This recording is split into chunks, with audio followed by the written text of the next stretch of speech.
Tony Dunn, ain't nothing to it but to do it, brother. Let's roll. In a world where Carolina Panthers fans have an insatiable thirst for Panthers news and opinions, only one podcast roars ferociously. It's the C3 Panthers Podcast. Hop in the car, Panther fans. We're heading to rookie mini camp. That's right. The Panthers have got football players on the field. The little babies are out there learning the system, and we've got all the latest news from the press conferences, from the coordinators, to the news about our mighty mini rookie and Bryce Young taking maybe a snap under center. Hopefully he'll get more than 7 this season. We've got all of that, plus insights into how this defense is coming together. Your calls tonight on the Cat Calls. The number's 252-228-5098. And news around the league. Devonte Adams is a free man who's proven himself, but is unhappy with the way that their team is unfolding. And we've got some other fun tidbits. And you know what we're going to do? I'm going to rock with my wheelman, Cody Lashney, and figure it all out. Tony Dunn. It's a Tuesday night, and the C3 Panthers Podcast takes no Tuesday nights off. Listen, man, we've gotten to hear a little bit from our offensive coordinator, Thomas Brown, our defensive coordinator, Ejiro Evero. Thomas Brown does not give a damn about Bryce Young's height, and probably because he's a little bit on the shorter side himself, Tony Dunn. But we'll talk about that a little bit tonight. We'll talk about a comment from Ejiro Evero that kind of got Panther Nation a little bit concerned, and it comes with the other side of our pass rush on the other side of Brian Burns. So we have a full show tonight. Man, we have so much to talk about. You already see all these incredible C3 fans in the chat, the best damn Panther fans in all of YouTube.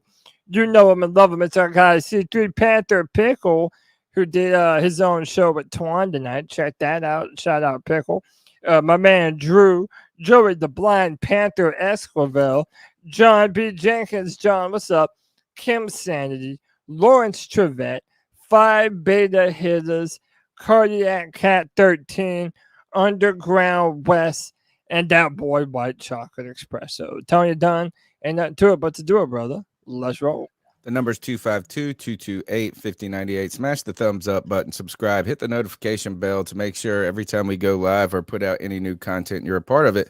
And consider being a C3 Superfan for just $1.99 a month. You can help support and grow this show. We thank everybody for their time and attention. Let's rock and roll into this show. Carolina Panthers open up rookie mini camp, and we get to see some of the guys out there running around a little bit. Not very much leaking, though, when it comes to imagery and video or anything like that. Really kind of light on the Bryce Young discussion, to be honest, or insight. It's almost like they're protecting the little guy back there. All we've seen is one little picture of this guy, and then you have to watch the whole internet make fun of, look at that little elf out there. He's our mighty mouse, our mighty Minnie Mouse. Yeah. I say I'm ready for it. But look, the camp is underway. This what they get a few days with these guys, right? Couple of days. I mean, literally just a couple of days. And what I love about this, and we're going to delve into the press conferences, but then the media, and you know, I mean, they have to ask these questions, right? So it's not like they shouldn't be asking these questions, but it's like, what do you think's going to happen with the defensive alignment and the depth and who's returning punts? And these guys are like, I'm still trying to learn these dudes' names. Yeah. Yeah, everybody has a lot of questions as basically as to what this Panthers team is going to look like. And Tony, don't you feel like everyone collectively realized yet again how small Bryce Young was?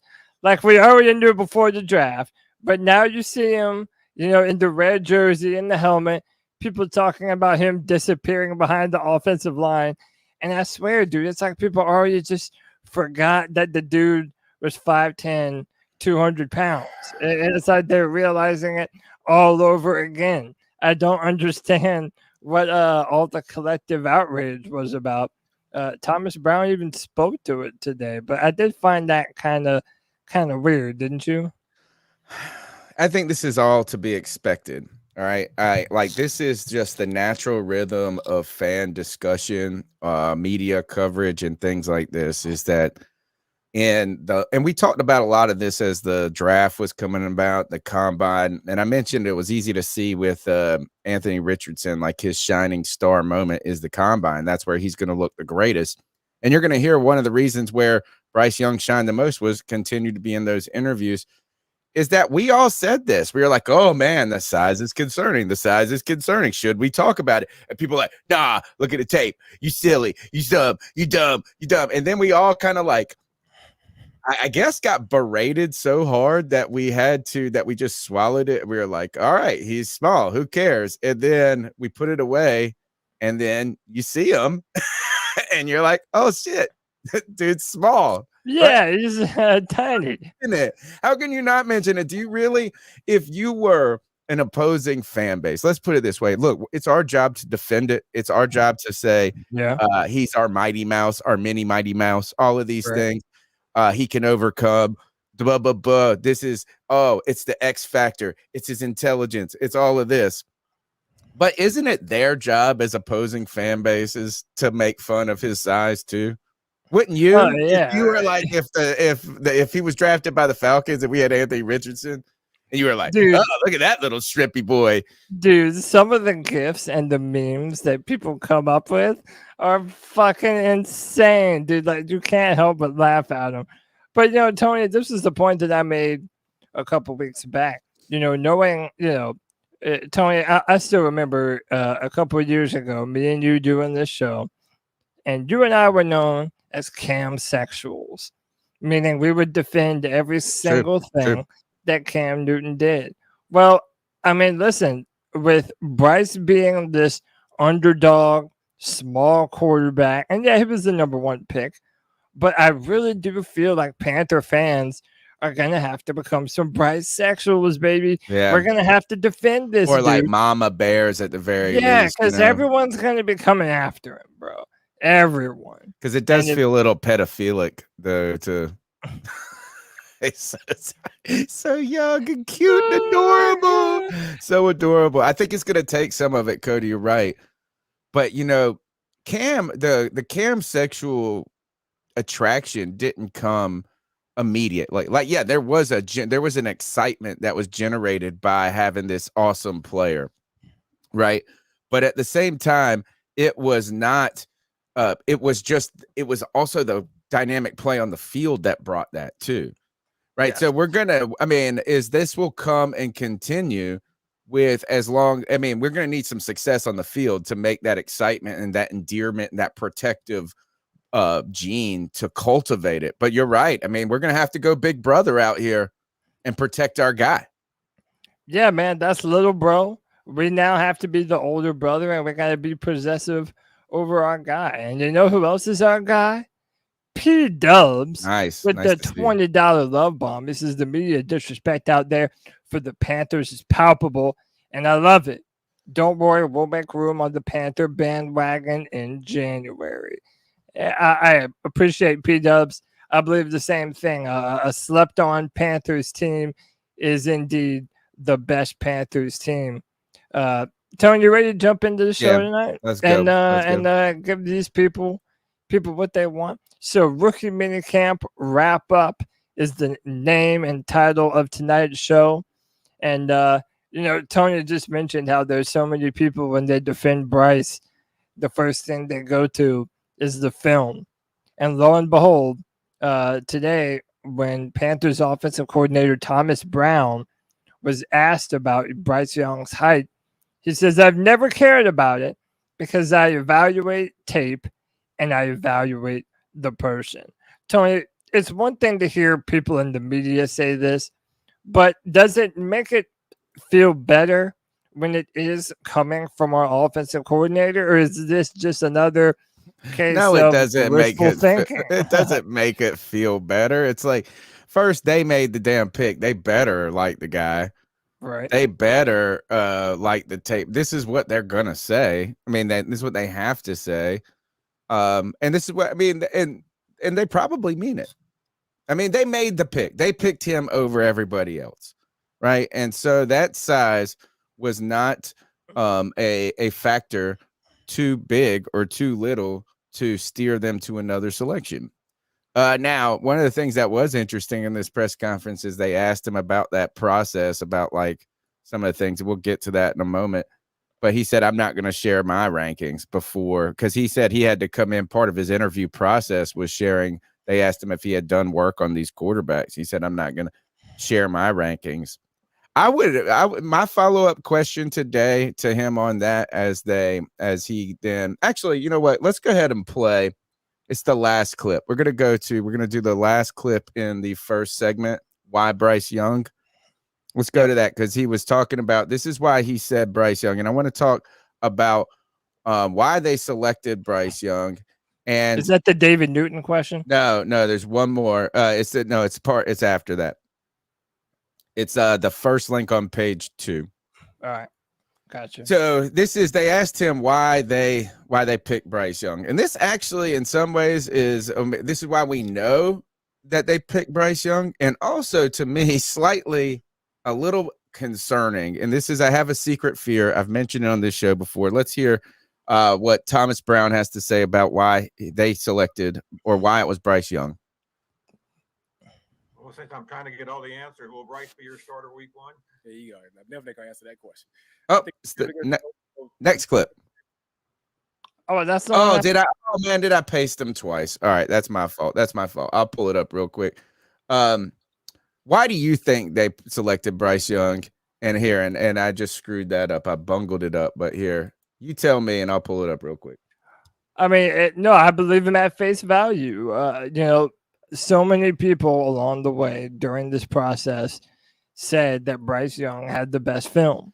And again, when you look at film, it's subjective when it comes to whoever's watching the film. A lot of people like Chris Sims. A lot of people make fun of Chris Sims. He had CJ Stroud number 1. But just about to a man, every other well-respected pundit in the media, at least, came forward saying that Bryce Young had the best film. He won a Heisman. He broke records at Alabama.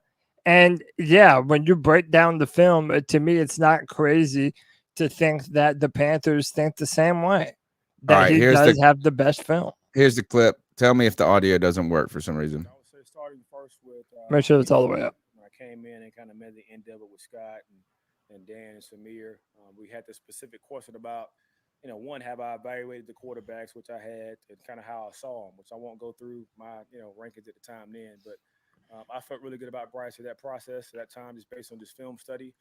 But having a chance to be on the road, see all the quarterbacks almost kind of back-to-back in different settings, whether it be, at a dinner, to kind of get a feel for their personalities, what they knew from a knowledge standpoint.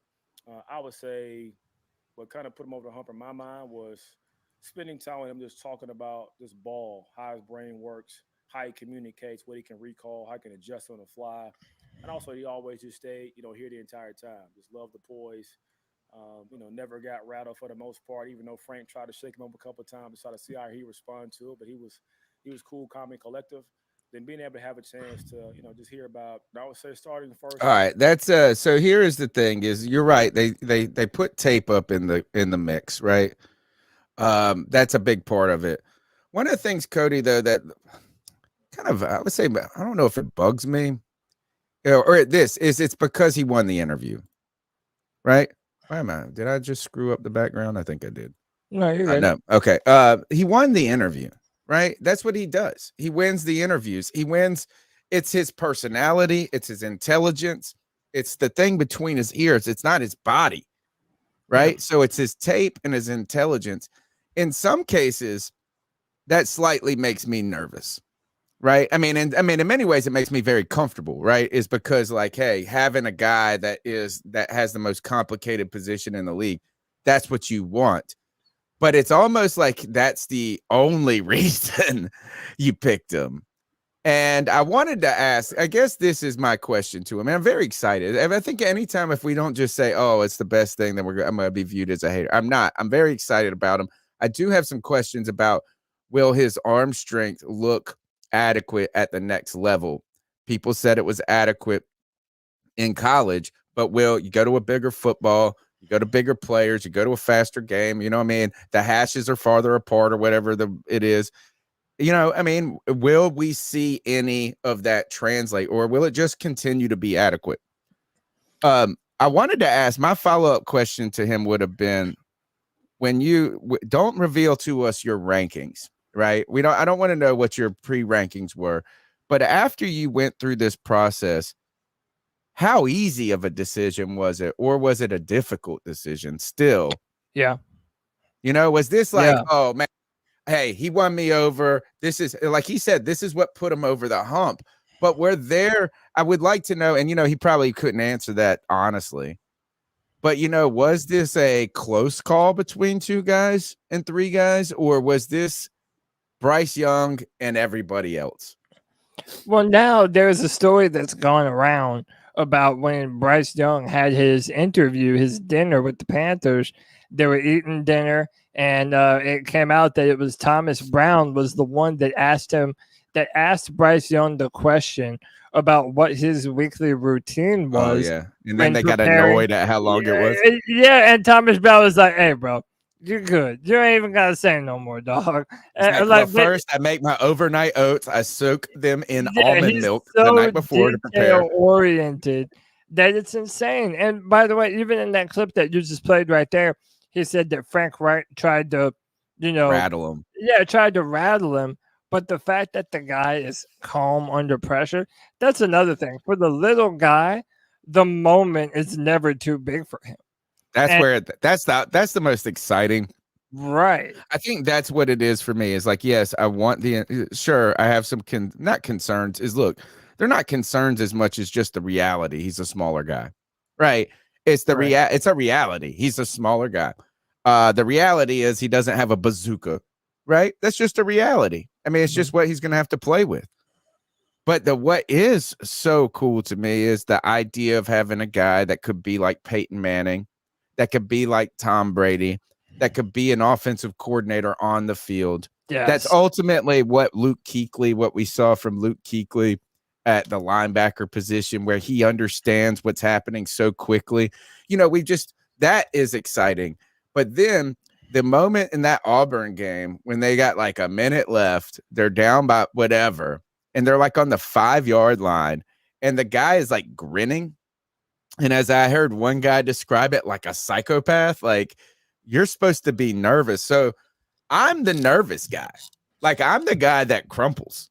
When I was in college, we used to go bowling, and I was a decent bowler until it mattered. And then it was like, oh, like, this is like, and we were in a bowling league, and if it was on me to pick up this frame, I'm just straight crumple, right? Is like the pressure. That's what, and that's what has been, to be honest, that's what's cooler to me about Josh Allen and Patrick Mahomes than I know that Josh Allen has the bazooka, Cody, but what is crazy to me is over the last 2 years in him and Burrow, it's just like this. It used to be back in the day, if you went up by 7 and it was under 2 minutes and they only had 1 timeout, game over. These guys, you give them 40 seconds. You give them 40 seconds and no timeouts, and all of a sudden it's going into overtime. That's what I'm excited about. That is the intangible that we have been told Bryce Young has, and I can't wait to see. And you know what, Tony? I even want to make sure that we don't fall into this trap in the other direction, right? Because we're already talking about, well, yeah, he doesn't have the bazooka. He doesn't have this. He doesn't have that. I feel like that can put us in a mental trap of us already knowing what kind of quarterback he's destined to be, right? Right. And just off the top of your head, that's like, oh, he's the quarterback that's never going to take shots. And even if you watch this Alabama film, that's just not true. It's not accurate. So I also think that we need to pump the brakes on his ability to also be a dynamic down the field passer as well. I was watching a video recently about Joe Montana and how when he came into the NFL, they were running that West Coast style offense, and it was so revolutionary because it was getting the ball out of Joe Montana's hands really fast, really efficient, moving the ball downfield, and inevitably that would open up shots down the field. And Joe Montana had such a great view of the field that whenever those moments would happen, he would always capitalize on them. Yeah, And it feels like that is what we're hoping for, that type of quarterback from Bryce Young. I agree. I think that's a great point. Is first, let's not put any player in a box too early, right? But when I talk about arm strength, to me, I know that it's easy for people to talk about downfield passing. I don't think arm strength ultimately is downfield passing, right? Because a lot of times these guys have to run under it. Cam Newton had a bazooka, and that didn't always turn out best. Sometimes he would throw a 90-mile-an-hour fastball, and you're like, dude, I'm right beside you, right? It's like Cam's problem was touch. Right, was putting air under it sometimes later in his career, or some of these. So just being able to throw launch a missile, that's not what I'm talking about. What I guess I'm kind of interested in seeing is what happens when it feels open. Like the pass feels open, and you're like, oh yeah, got this, throw it, and it's like, wait a second. By the time it gets there, people are closing. We'll see. It's like, we'll see. I think it's going to be more in the intermediate passing game that the arm strength is probably the most significant, if that makes sense. It's like, because windows are smaller, the timing's faster. You just can't lay it up all the time. You gotta. So we'll see. I'm excited about him, though. Yeah. Excited about the intangible of it. But you do see him out there. He looks tiny. But that's just going to be what we're going to deal with. I mean, guess what? It's not like Kyler Murray's bigger over, that's what they're going to deal with. He's going to be part of the game. And to add on to that, Tony, you hear Fitterer and Frank Reich talk about his ability to add more to his lower half, to his legs, and to his frame. I'm going to be real. I kind of think this is the weight that is probably best for Bryce to play at. He doesn't have that frame that lends itself to a lot of thick rock muscle, not like a Russell Wilson, if that makes sense. He just doesn't have that kind of frame, even though the height is around the same. It's just not quite built that way. So in my opinion, I'm just getting used to him being this size. Yeah, like maybe he had some more lean muscle, but I'm just kind of leaning into what it is. Who doesn't care about how short Bryce Young is Thomas Brown, who shout out to Ryan, not Reynolds, on Twitter. Panthers. I love it. He's a great. This is a great Twitter follow. Yeah, Thomas Brown on Bryce Young's height seems pretty damn tall to me. How tall do you think Thomas Brown is, Tony? Gosh, I don't know if this is play. This is some of this has to be angles. I hope. Because if this is like just a straight on back to back type he's thing, like 5'7" out here, 5'5" or something. He's like 5, maybe like 5'7", 5'8". Yeah, Bryce seems like he has at least 3 inches. Yeah, I mean his shoulders are tall. I like to look at people's shoulders. Right. Yeah. And like the shoulders are higher. So anyway, we learned a little bit too about the Panthers. Some of the focus, and this is probably the better orienting of what to talk about when it comes to. All right. Well, actually, you go ahead and bring this in, then we'll talk about how the offensive scheme's going to look. Sure, but I remember I brought this up the other night, and you and Greg didn't quite believe me at the time when I said that it was going to be Andy Dalton to start. But since then, we have kind of been given some more context to that. This is from Peter King as to why the Panthers are choosing to roll with Andy Dalton under center to start. But again, a lot of that is kind of smoke and mirrors. But this is from Peter King. He says, I'm told the staff is trying to make sure the operation as a whole in Rex' first year is running at an optimal level.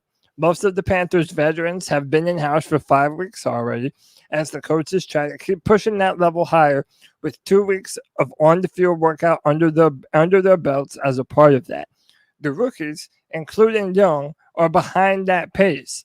Reich, for obvious reasons, doesn't want to slow the pace to accommodate any rookie he thinks might have to progress, which is to say now it'll be up to Young to catch up to older teammates. When he does, the coaches will start transitioning by getting him more work with the guys he'll be playing with in the fall, presuming he does sooner or later, he will become the starter. So this kind of puts to bed some of the fancy talk for saying he's going to start. Yeah, I mean, and then Thomas Brown is already saying that even though Dalton is technically the starter, Bryce is going to be seeing a lot of time with the number ones. So you're right. There's no story here. Bryce, I mean, he's going to start. He's going to be the starter day one. I think it's day one. And that's why you drafted him. Yeah. You didn't draft him because he's a developmental player. You drafted him because he can win now, or you think he. So what is probably more interesting than some of the player talk is what we're learning about potentially how the offense is going to work, what Thomas Brown's role is going to be in it, some different things like this. They were asked about the schematic split of how the makeup would be. Whoop, I think no, that was this is Thomas Brown when asked about how his offense meshed with Frank Wright, because they're not from the same school. And one of the exciting parts about Everett Brown is he comes from the Sean McVay coaching tree, and then you get the Frank Reich experience as an offensive player right here. This is Thomas Brown asked about how that offense, how it meshes together. Being physical at every position. That, to me, for us offensively, is kind of a non-negotiable. It's kind of one of the great neutralizers when it comes to this game. I think being able to establish line of scrimmage, which O-line and Coach Camp and crew did a great job on last year, trying to just build upon that. But then to me, it goes from just the physical element to how do we this is the right clip. Create and win matchups. That could be with pre-snap motions, that could be regular motions, fly sweep motions. It could be getting man-zone indicators, try to figure out how to exploit the defense from a matchup standpoint. But also could be in-line-wise. If we have a matchup with a guard or 3 technique, might be kind of setting some front certain ways to be able to get some combination work with those guys week in and week out.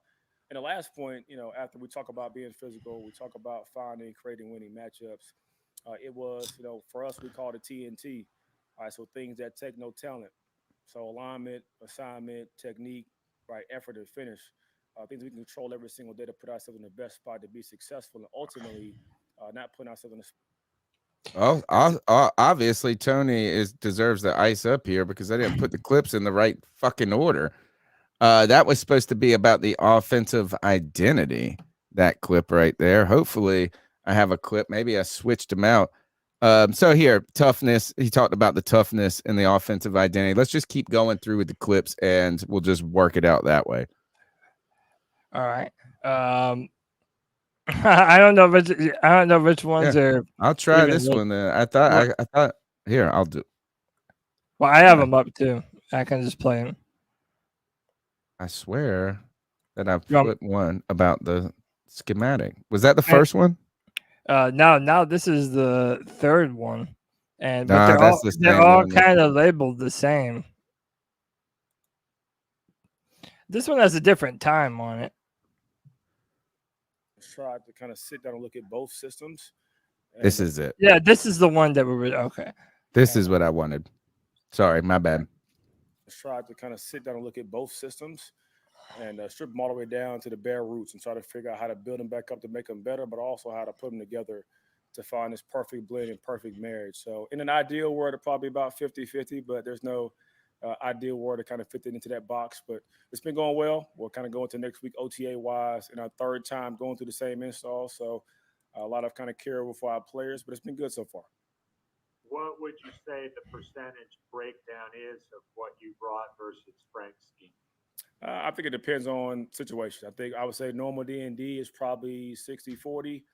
But I think it varies depending on personnel grouping as well. You talk about 11 personnel versus 12 or 13, because if you watch in LA, we were probably 97% 11 personnel, so there wasn't a lot of 12 or 13 inventory. So that does change up some. But like I said before, trying to keep it as much as we can an even split of 50-50. Try to. And this is a bit of a weird conundrum Tony, because part of the reason why the Panthers decided to hire Frank Reich was because you're finally going to be able to have that offensive play caller at your head coach position. And that was the importance of that hire.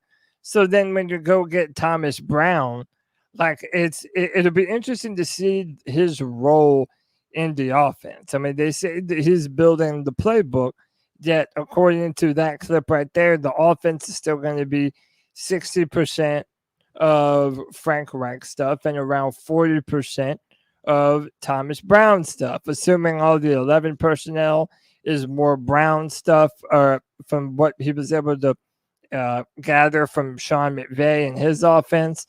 I even saw someone saying online that maybe, everyone says Andy Reid is the architect of that Chiefs offense. True. And everyone else is just kind of like the co-captain.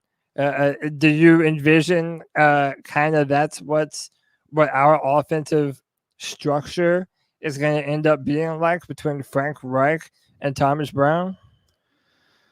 Yeah, I have to say yes. In a way, is like, and maybe look, is Frank Reich plays well with others.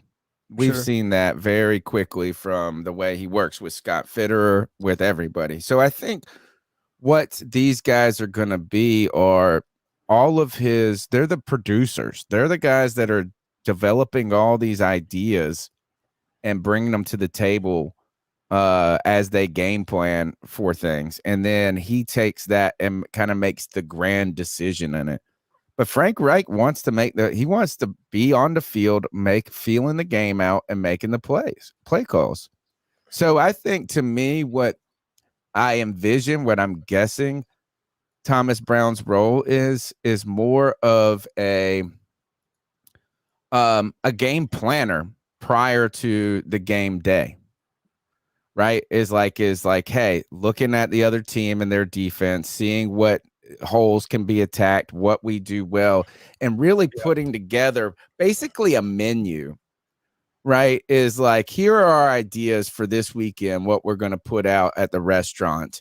And then the chef walks in and says, all right, this is what we're going with at this moment. And I feel like Reich wants to outsource some of that labor. About, where looking at all the tape, looking at the tendencies of other teams. And he comes and he says, all right, Thomas, how do we beat this team? How do you think we beat this team? And then you give me the kind of what you think the formula is for the good recipe, and I'll go cook it. Yeah.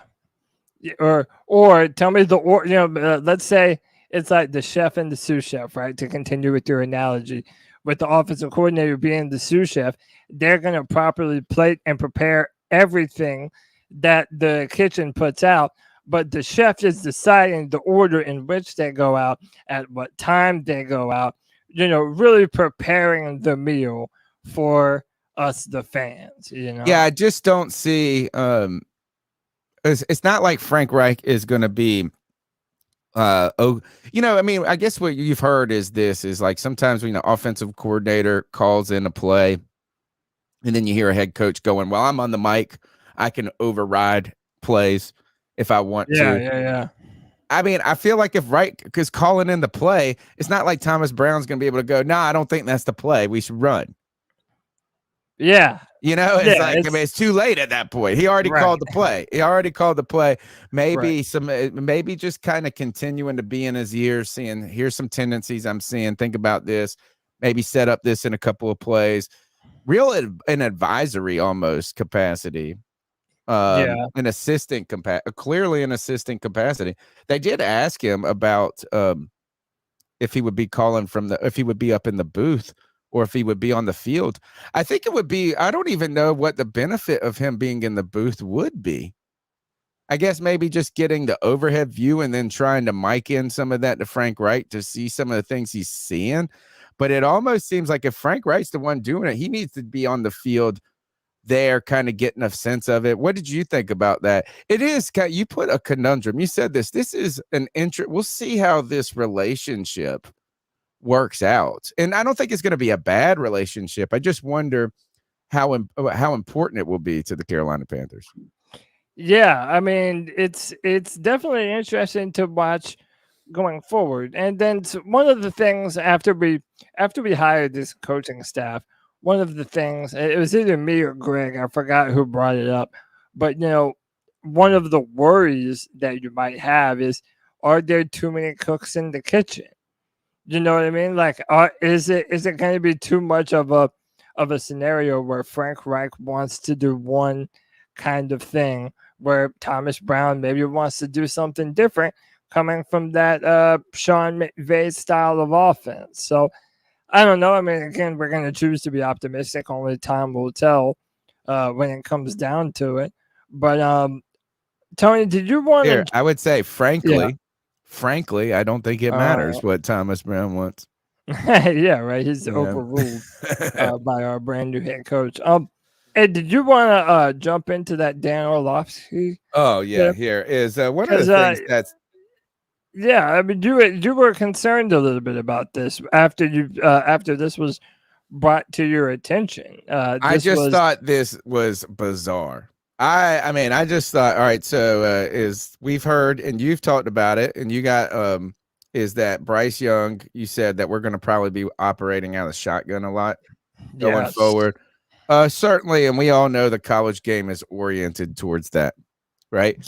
I also, though, have been like in my mind kept going, all right, his understanding of the game, sophisticated, and has worked with a pro coordinator, as in he just worked with Bill O'Brien for what, 2 years, maybe, or the last year. 2 years. Yeah. So I just thought, man, this offense that he ran in Alabama, I just made assumptions, would be a little bit more leaning towards some of the tendencies towards the pro game. This is Dan Orlovsky.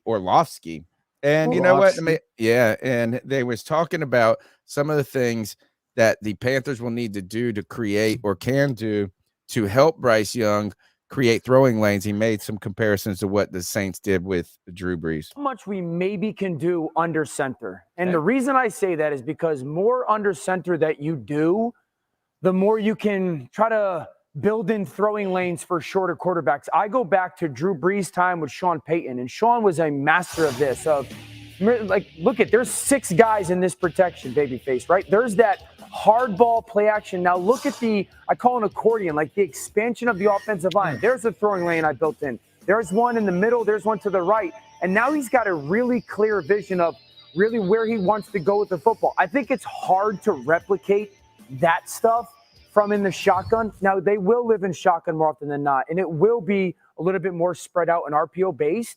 But Bryce threw the ball 7 times at Alabama from underneath center. And I think if you're really trying to maximize it, how can you get comfortable or get him comfortable doing stuff like that the Saints did with Drew Brees? I only think helps keep him clean and seeing the field a little bit better. 7 times? 7 times? That's it? His entire career? Like, how is that even possible? Hey, dude, in college football, most of these quarterbacks are under center. And no, you mean out of the shotgun. Right, out of the shotgun. Yeah. They're rarely ever under center. It's a lot of play action pass type of offenses. But the concepts, like the route running concepts, the protections, all of those things were an NFL style due to Bill O'Brien and what he was doing in Alabama. But yeah, under center is not something that he did a lot. And Dan not a lot is an understatement. Yeah, that's an understatement. 7 times in 2 years is freaking incredible. Yeah, and that's like you might as well not even do it. When I went on the Panthers roundtable with PNP a few weeks ago. This is before the draft. One of the things that I said is, "Hey, we're gonna have a quarterback that is going to be in shotgun the large majority of the time." And then everybody got on to me like, "Oh, why can't he be under center?" I remember. Patrick Mahomes is never under center, and I was like, "Yeah, well, Patrick Mahomes is 6'3". Part of the reason why you're going to have him in shotgun so much is because he doesn't have that luxury to be able to see over his offensive lineman. To have him further back it gives him more space and more of an opportunity to set his feet and see the spaces in between the A gaps and the B gaps and be able to look downfield.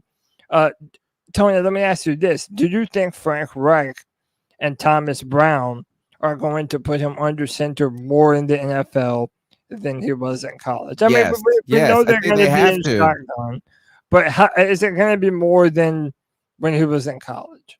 They have to. It's just part of the game. And we know we saw this, and maybe Orlovsky is the, hit or miss in his evaluations. And I'm not the X and O guy, right, to tell you like what personnel we're going to run and how this is going to translate.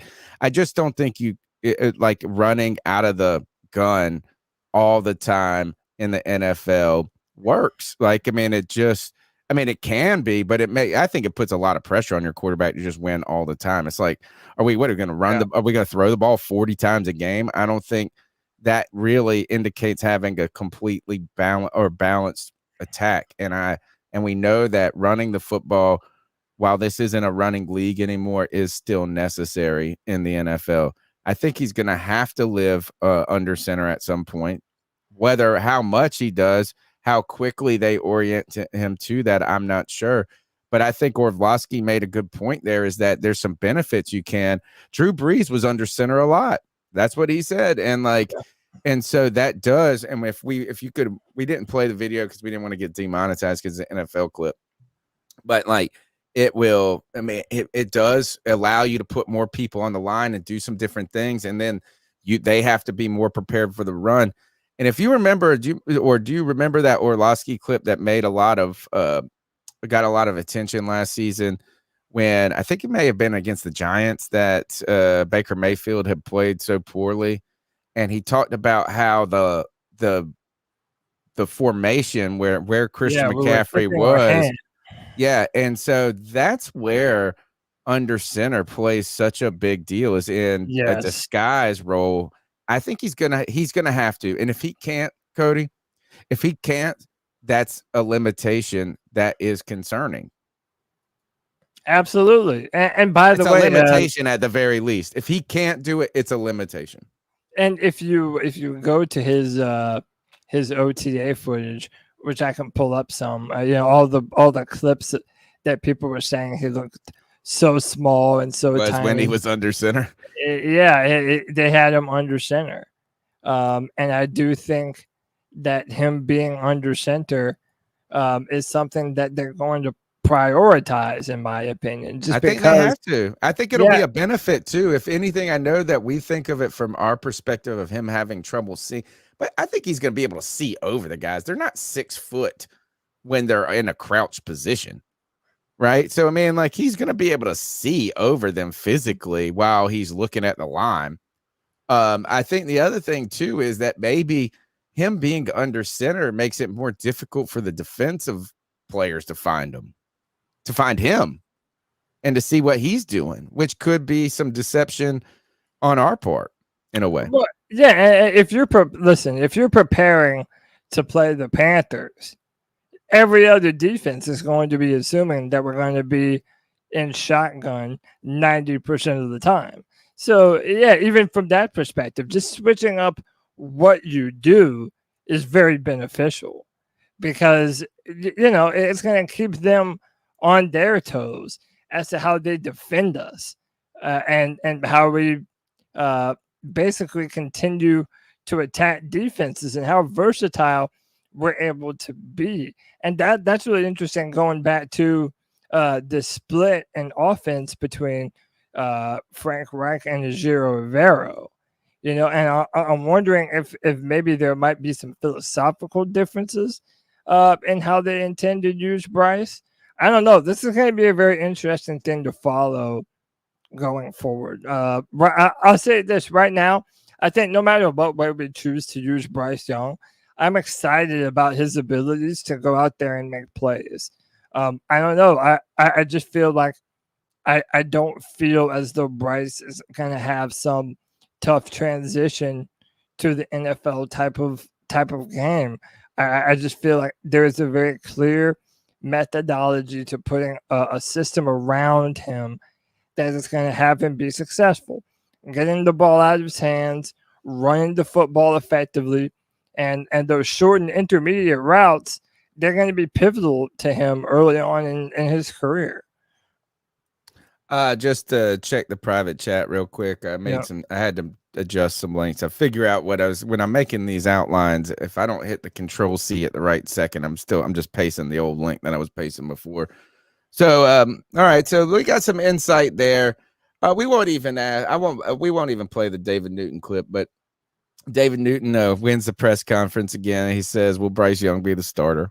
That was fun. It was like, he's got to ask the question. He always asks it. We got to get in there. We got to get these credentials for Cody. Cody would ask the hard questions. My question, What would you have asked? All right, we'll finish the offensive side up with this. What would you have asked if, and realistically, I guess maybe you can pose two questions. What's the question you want answered that they won't answer? And what's the question you would pose that realistically they could give you some insight into what this team's going to look like? You mean Thomas Brown? What questions to Thomas Brown? Yeah. So, mine would be about the rushing attack. We know Miles Sanders is going to be a very pivotal part of this rushing attack, but do they want, do they envision Chuba as the thunder to Miles Sanders' lightning, or do they feel like there are some opportunities for other running backs on our depth chart, potentially even like undrafted free agent Donovan Peoples, who is a big, strong, downhill running back that a lot of people are a fan of? Like, what would his philosophy be when it came to running the football? And my second question would probably be at number one wide receiver. I mean, do they feel that this offense as is, that they have a true number one X receiver, or do they feel like it's just going to be a X receiver by committee and just spreading the ball around to as many different receivers as possible? Kind of questions along those lines. Because so many people in the media feel like the Panthers don't have that true dominant presence at receiver. Here is look here. Actually, there was sort of a question to that vein today that might give us a little insight about that. And maybe with tight end as well. Mainly the X position, and maybe that other tight end position when you do run 12 personnel maybe changed with the way you guys have put this all together. For me personally, I would say about the same. I think, in an ideal world, I have an X receiver who can win by himself, backside, one-on-one, dictate coverage. To come to third down, being able to have somebody who QB can look to as far as, hey, I got a one-on-one matchup backside with individual cuts, that guy can come alive. And to kind of get to the question you asked about from a 12 personnel standpoint, I've always kind of viewed trying to have a Y, so 11 personnel or 12 personnel attached tight end as a combo player, the guy that can be in line from a blocking surface standpoint, hold up in pass protection or play action protection, but also be effective in a short to intermediate pass game. I would say in an ideal world, you want to have that second tight end or sometimes the third tight end be a little bit more athletic, who may not be as big or as physical. If he has all those tools, that's always a bonus. But look at the kind of what we call our F tight end, the off-the-ball tight end, kind of being. So those are a little insight is like, I mean, I think there's still some questions they're trying to figure this roster out. And I think one of the things to think about as it comes with for Panther fans is that maybe this is the time that hope spring eternal, like you mentioned a lot. And we always we're out here talking about, man, Panthers going to go get 11 wins and crap like this. There's still a lot of questions on this team, a lot of unknowns. And I think even for this team, for the coaching staff, they're still trying to figure that out. My question to him would have been, how do you start this? How are you going to, God, how would you phrase it? I'd want to know more about the offensive line and how it's, how maybe are you concerned that injuries are going to require guys to maybe step into different roles earlier?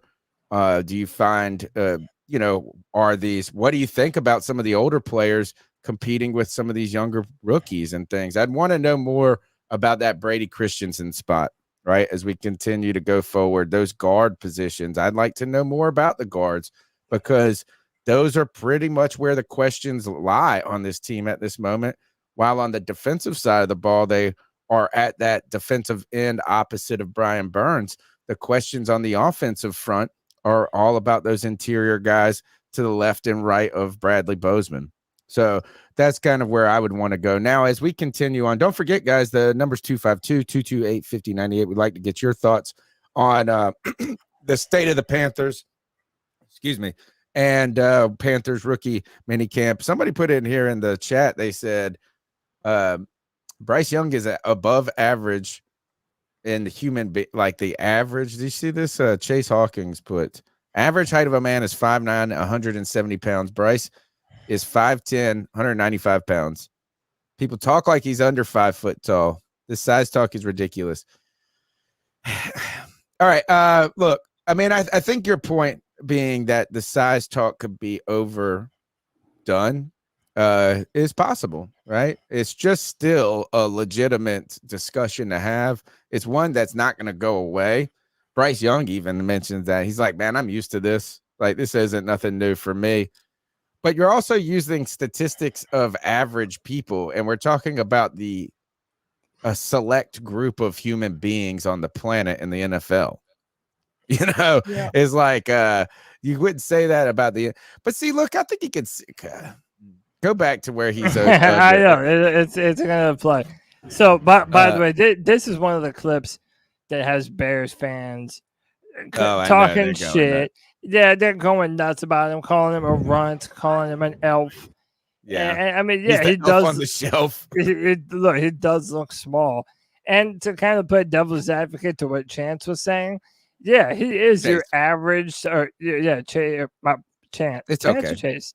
I thought it was anyway. Who cares? Well, whoever it is, to you, the fact that he's 5'10", 195 pounds, that's like slightly above average for an average human man, right? American man, let alone talking about a football player, right? Which the average size is, a lot larger than that. So yeah, he is smaller than your average how about this? Let's just be honest about it. He is the smallest quarterback in the NFL right now. Yeah, and it's Tony, that's a fact. It's also, it's not gonna stop bothering people until he proves that it shouldn't.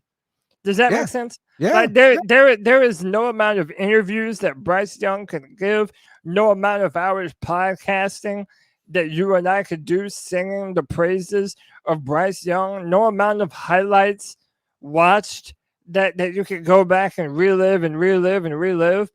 The fact of the matter is Bryce Young is going to have to prove that his very small size at the quarterback position, he has to prove that that's not going to be an issue for him before fans are willing to believe in what Bryce Young is going to bring to the Carolina Panthers. But you know what? We're used to it because there were a ton of people that doubted Cam Newton forever. And then he started playing well towards the middle of his career. And then people were in love with him. So Bryce has to be the one to change minds. And we know that. There's very few players in the world that don't have some sort of narrative that they have to overcome, right? I mean, I think Andrew Luck is probably one of the few people that had that narrative of like kind of the build the quarterback in the lab type player, the size, the strength, the arm strength, the between the cerebral. Even with Cam Newton, the question that people had that he was always trying to dispel was that he was a quarterback, not just an athlete, right? Is like that he could, and he didn't completely defeat that narrative. The MVP season and the great season right there gave us who believed that he was a quarterback, right? Not just an athlete. That gave us a lot of ammunition to always just say MVP. Like we just hit you with the 3 letters back. Yeah.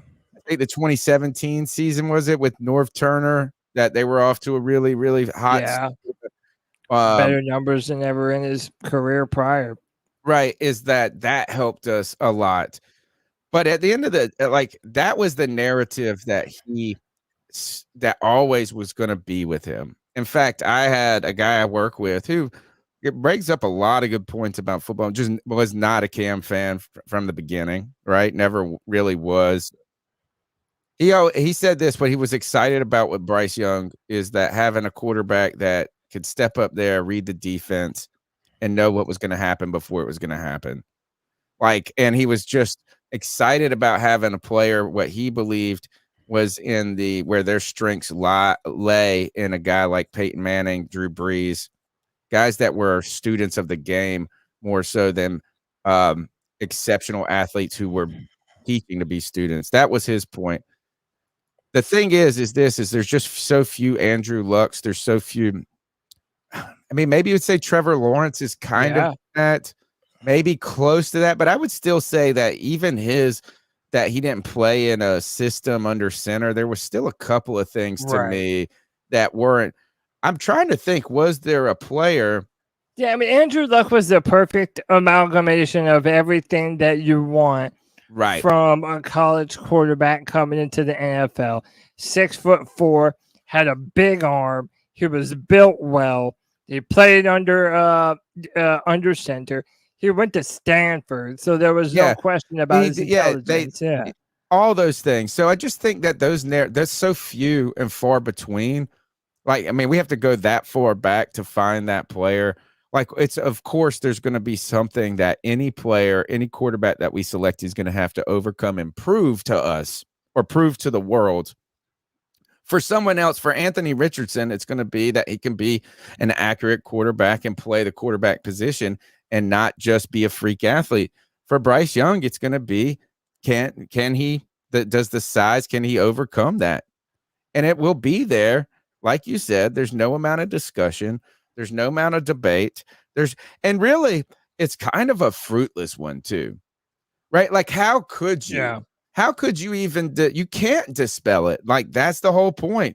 It's a measurable. It's a factor that we just don't know how much or how little it will play into his success. And there's only one way to find out. Go do it. Yeah, he has to ball out, man. He has to ball out. And by the way, there's like some trolling fan from another team in the chat saying they hear nothing but fear from Panther fans. We're not fearful. See, no fan base is a monolith, right? There are right now, and it's just like it was before the draft, Tony, when you had all these Bryce Young believers, truthers, some might say, and then all of these naysayers that just think that he is a hobbit that will never be built to play NFL football. And those two divisions are still very real. And like I said, now we're at the point where we have this incredible amount of optimism. There's an incredible amount of hope, but there's also some reserve as well, where people are kind of tempering their expectations, being like, okay, well, I've never seen a quarterback this small really genuinely be successful in the NFL before. I'm going to wait and let him prove that to me before I just assume that it's something that he can do. I think you would be like that with every single player in this draft. If it would have been CJ Stroud, if it would have been Anthony Richardson, if it would, like, I mean, there's something, and you have been saying this, it's just, hey, but that's what we drafted. We drafted him for the it factor. So it's the off schedule. We drafted him we didn't draft him for his size. Let's just be honest. That's why that wasn't the defining factor of why they drafted him. But it didn't prevent them from drafting him. Now, as we continue on, though, we learned a little bit about the defense. Not as much, though. Not as much. I tell you, the questions, and maybe it's because this team is like, invested a lot in the offense at this moment. You get a top draft pick, you get a wide receiver, you went out in free agency and did some things. We have not really invested a lot in this defense this offseason. I guess we poached a player from the Saints. I don't even remember his name. I don't even know. Like, your thoughts just overall on the defense. Why do you think that this press conference, is it part just the temperament of defensive people? Like, Ejiro wasn't given, like, he was just like, very, I mean, it's cordial. These guys are so nice, but he won't giving up any information. He wasn't really interested in talking much. And you can see that right when they first started asking about Jeremy Chinn. Yeah, and listen, but people are kind of mad at Evero. And that there's a lot of people that are really kind of looking down on Evero. I'm still very optimistic, but Tony, there has been this through line that has remained a talking point for us on this podcast for the past 2 or 3 years now, and that is, where does Jeremy Chinn belong on the football field? And not only has it been a mystery to us, but it's going to continue to be a mystery because Evero is still holding this information very close to the chest, almost like it's a pivotal part of their defense, how they intend to use him. Ejiro Evero doesn't want to tip off any plans they have around utilizing Jeremy Chinn this season, says they value Chinn's skill set. They see him as a guy who can do a lot of different things and that they want to prioritize getting him on the field. Sounds like the same thing everybody said. Yeah, what to even make of this? Right now, we're still left with the same questions about what type of player is Jeremy Chinn. And we're still wondering. I'm a little worried about this defense, Cody. I am too. I feel like I don't know if there is a plan with this defense or if it's like we're just got a bunch of players and we're going to throw them out there and just keep throwing things against the wall until it sticks. But here isn't this the conundrum with Jeremy Chinn, just period? Right. And yeah. It's not even, it's like, that's the asset. It's better to have him on the field than off the field. And it's probably hard. And I think this is when we get into these individual personnel decisions. I would have been more interested in asking him like what the mindset of like bolstering the secondary versus investing in the front four or, in the front defensive front. I think when you asked him about these specific player personnel decisions, how are you going to get a real answer when it's rookie OTAs? They don't even have the data yet of like really what's working. And like, they might have a plan for Jeremy Chinn and what they want to see, but that plan is going to have to adjust based on injury. It's going to have to adjust on how other players are dealing with the scheme. Is he adjusting? I just feel like it's premature to make a decision about what Jeremy Chinn is going to do, particularly when his main value is kind of being a floater. Yeah. So this is short enough. This isn't going to ding us. This is Jeremy Chinn talking about how he's going to be played in this new offense or defense. Close to line of scrimmage again, kind of how it was, in previous years. You like that? Yeah, I'm super excited about it.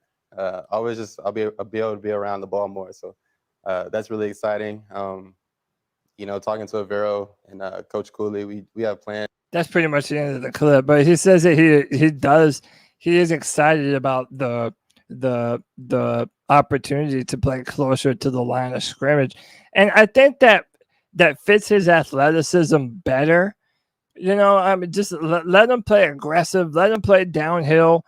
Let him play like that, just like that aggressive Troy Polamalu type of safety. Well, I don't know if that's a good it's not Ed Reed and Troy Polamalu. He's more of like a down in the box guy. Those guys did they were more out there pick sixing and stuff like that. Yeah, but they would also put him near the line and just let him intimidate you also.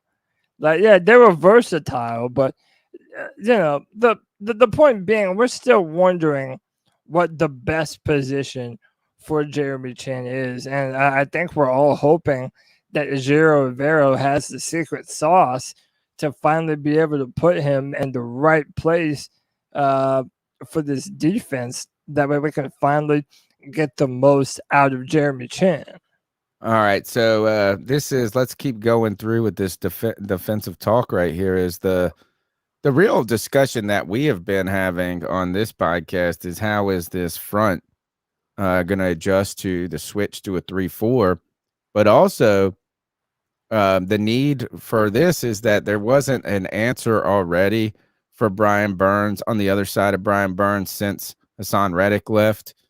And even when you had those two together, there was some liabilities in the run game with both of those types of kind of duplicated skill sets in a certain sense, right? Is that can you win in the NFL with guys that are primarily just pass rushers rather than and able to set the edge? We went out and drafted DJ Johnson. Yeah, if I got his name right. Yeah, DJ Johnson. And now there were some clips that were coming around that people liked how strong he looks. And they talked about this, his strong hands coming out is like that, his ability to bull rush, set the edge, this power play that he has. And there's a clip that was running around the internet of him hitting the bags, and people were like, oh crap, this guy is heavy-handed. But really, that defensive front continues to be probably, you think the perplexing part is Jeremy Chinn.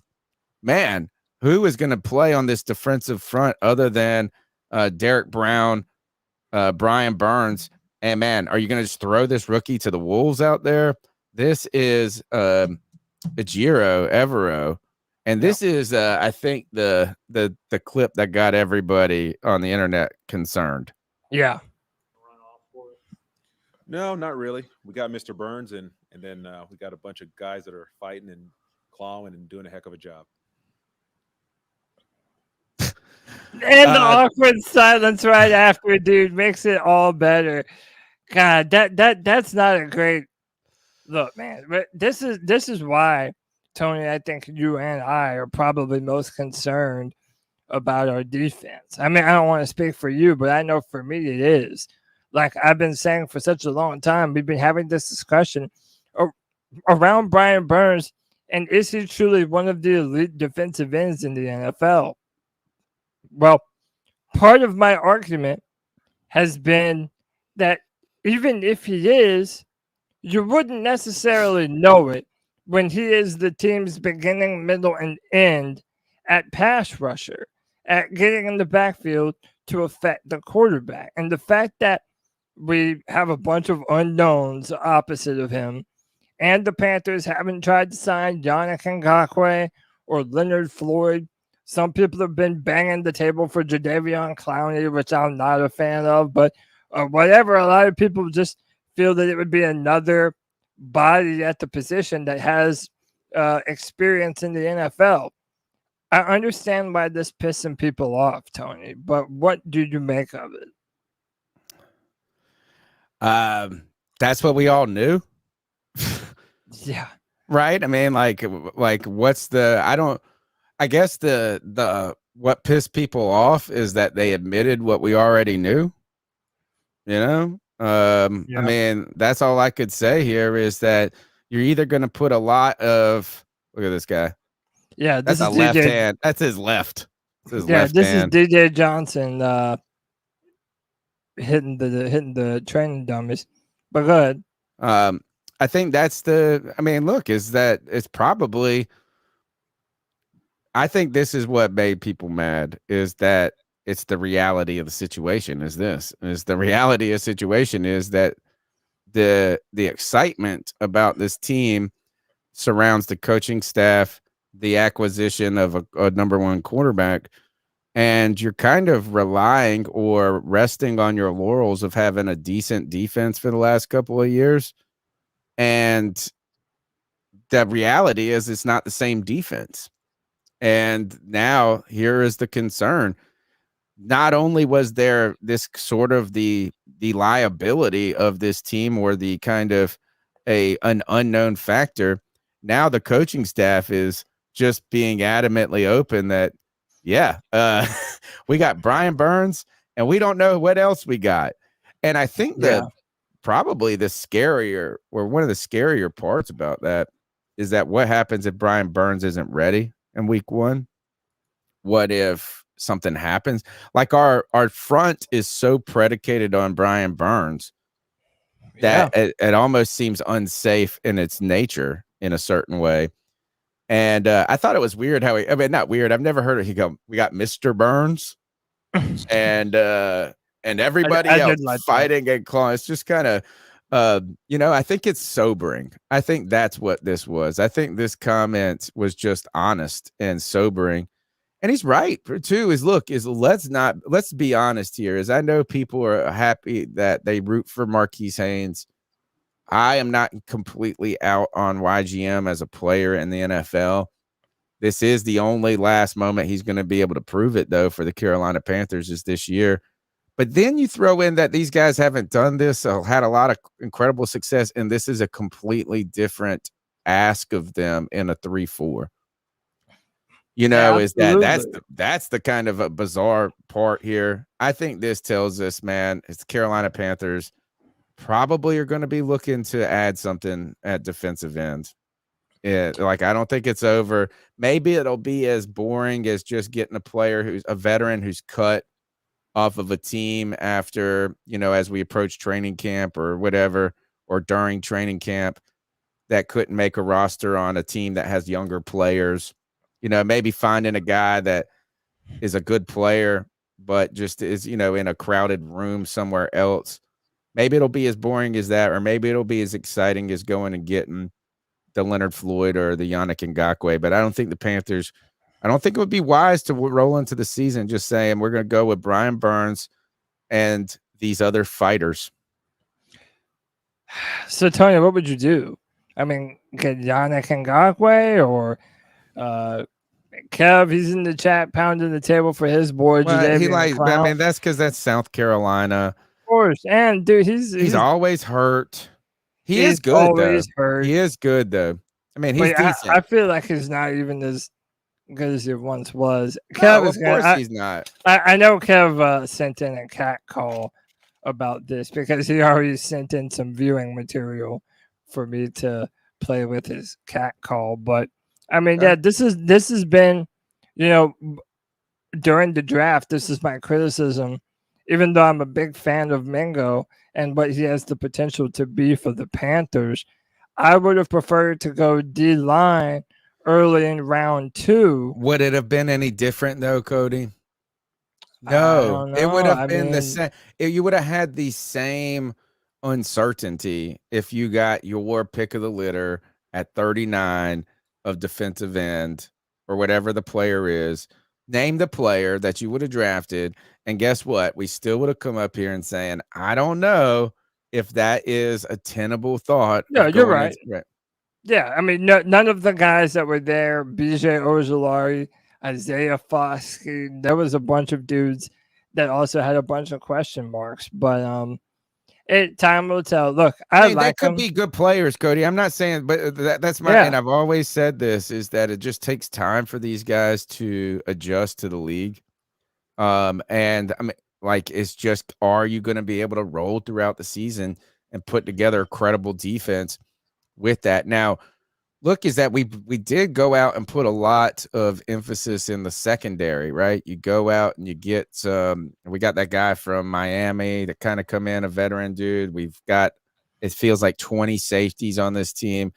You have JC Horn, which they already are calling it's like he's a dude that's already, it doesn't he's like the guy. It's just about keeping him healthy.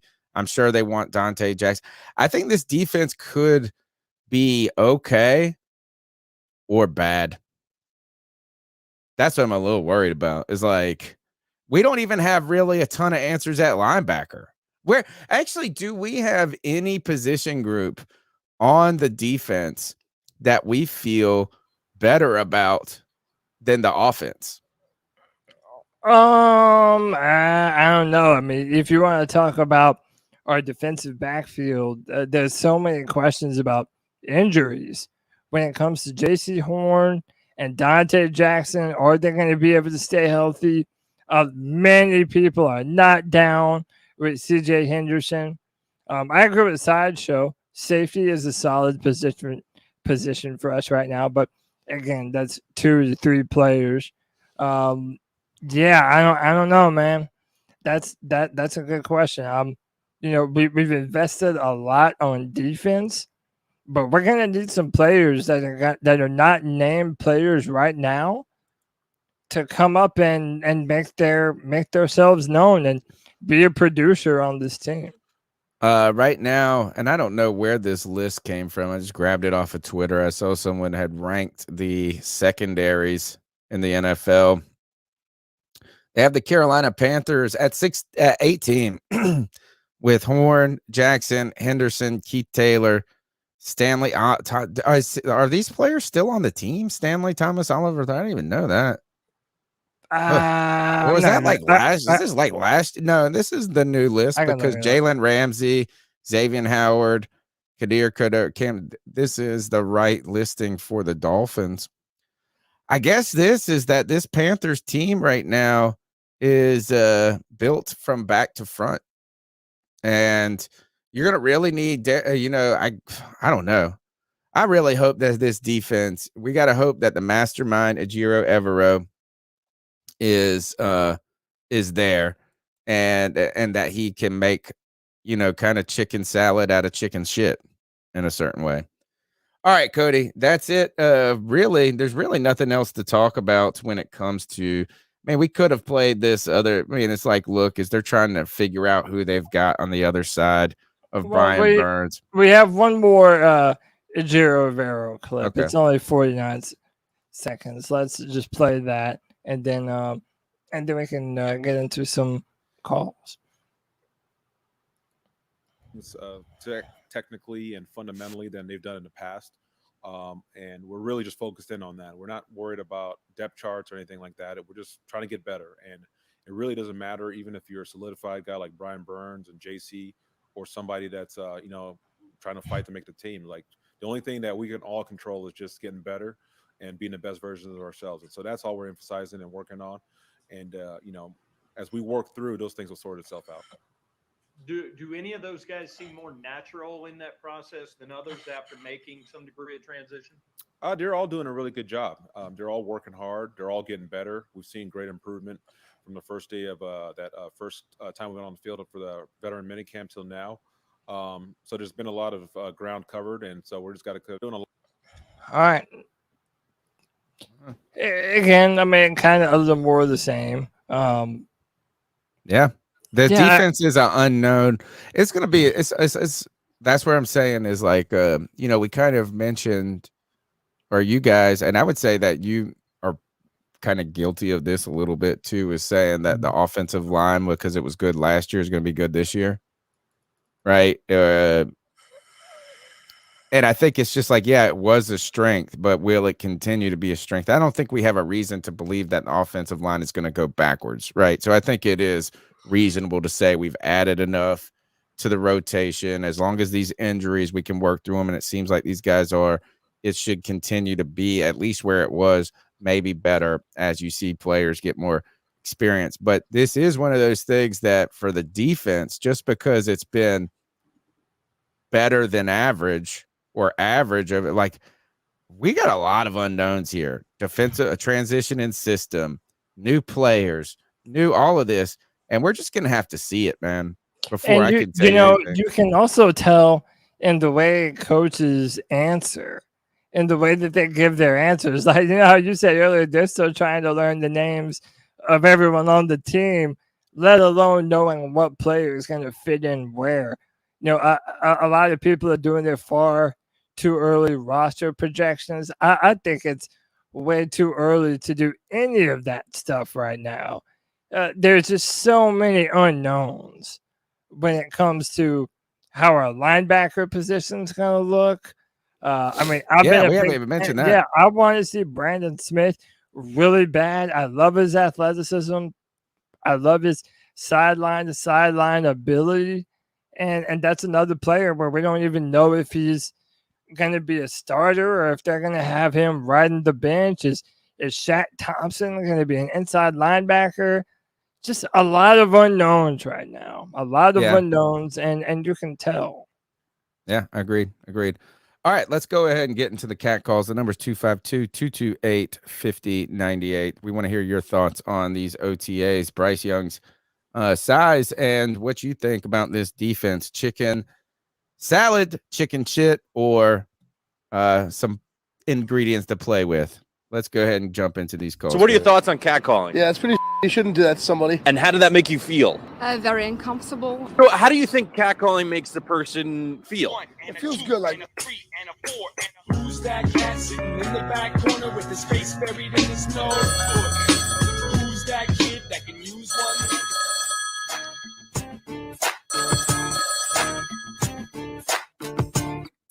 Yo, it's White Chocolate Espresso. Slow day for Panther news. I guess,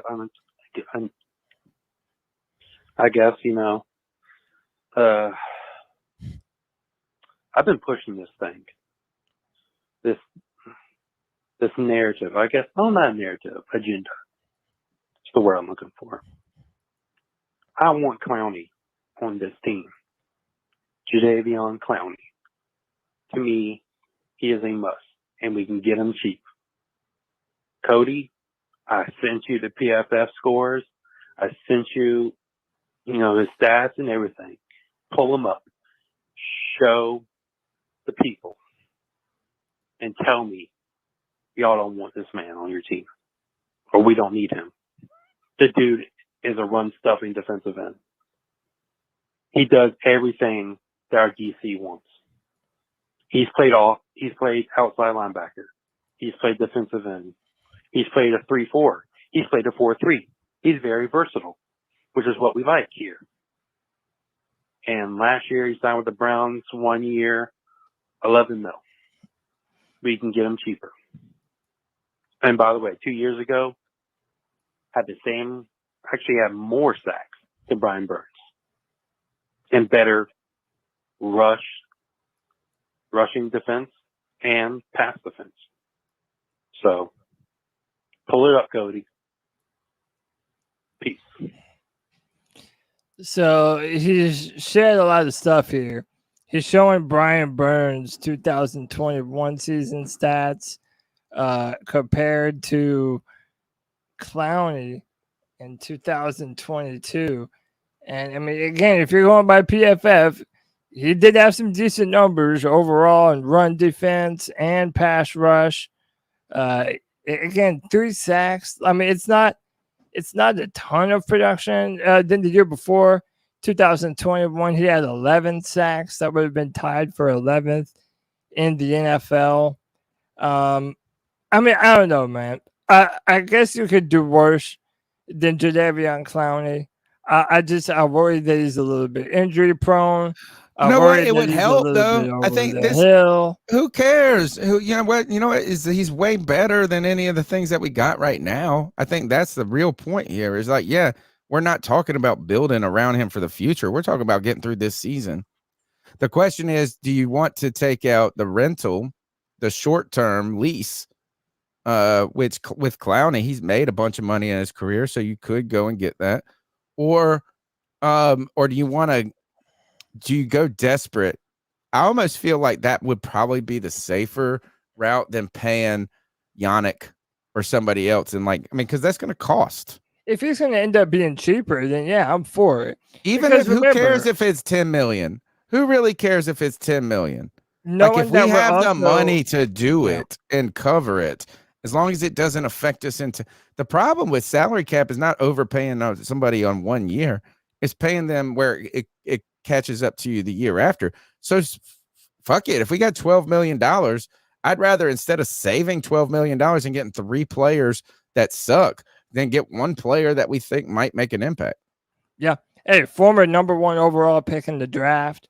I mean, if he's the cheaper option and if he's healthy and if he's willing to come in and be that perfect complement to what we're looking to do, yeah, do it, man. I'm kind of interested in why Yannick Ngakoue hasn't signed. Why wasn't he one of those guys that got the big deal? But I keep on hearing that he's asking for a big deal, but apparently the market isn't looking to pay him that much of a big deal. So I don't know, man. No. Yeah, I mean, now the more I think about it, and I hate to agree with Kev, because he's just a Gamecock fan. And he's a veteran too. Yeah, he's a veteran, and setting the. To be honest, I think DJ Johnson could learn a lot from Yes. a Jadeveon Clowney type of player. Go get him. Yeah. Go get him. I'm on the Clowney. I'm convinced we need Jadeveon Clowney. Let's go to the next goal.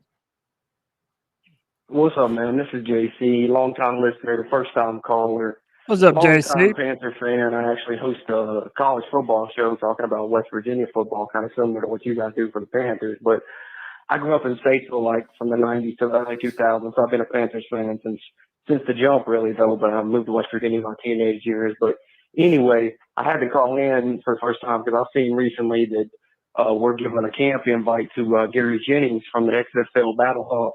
He came from WVU, and he was really good at WVU. You can look up his highlights there. But also recently, just heard him on a podcast a couple of weeks ago talking about the only reason he hadn't made his shot in the NFL yet because his last two times he felt like he was about to be on the roster and ended up getting injured.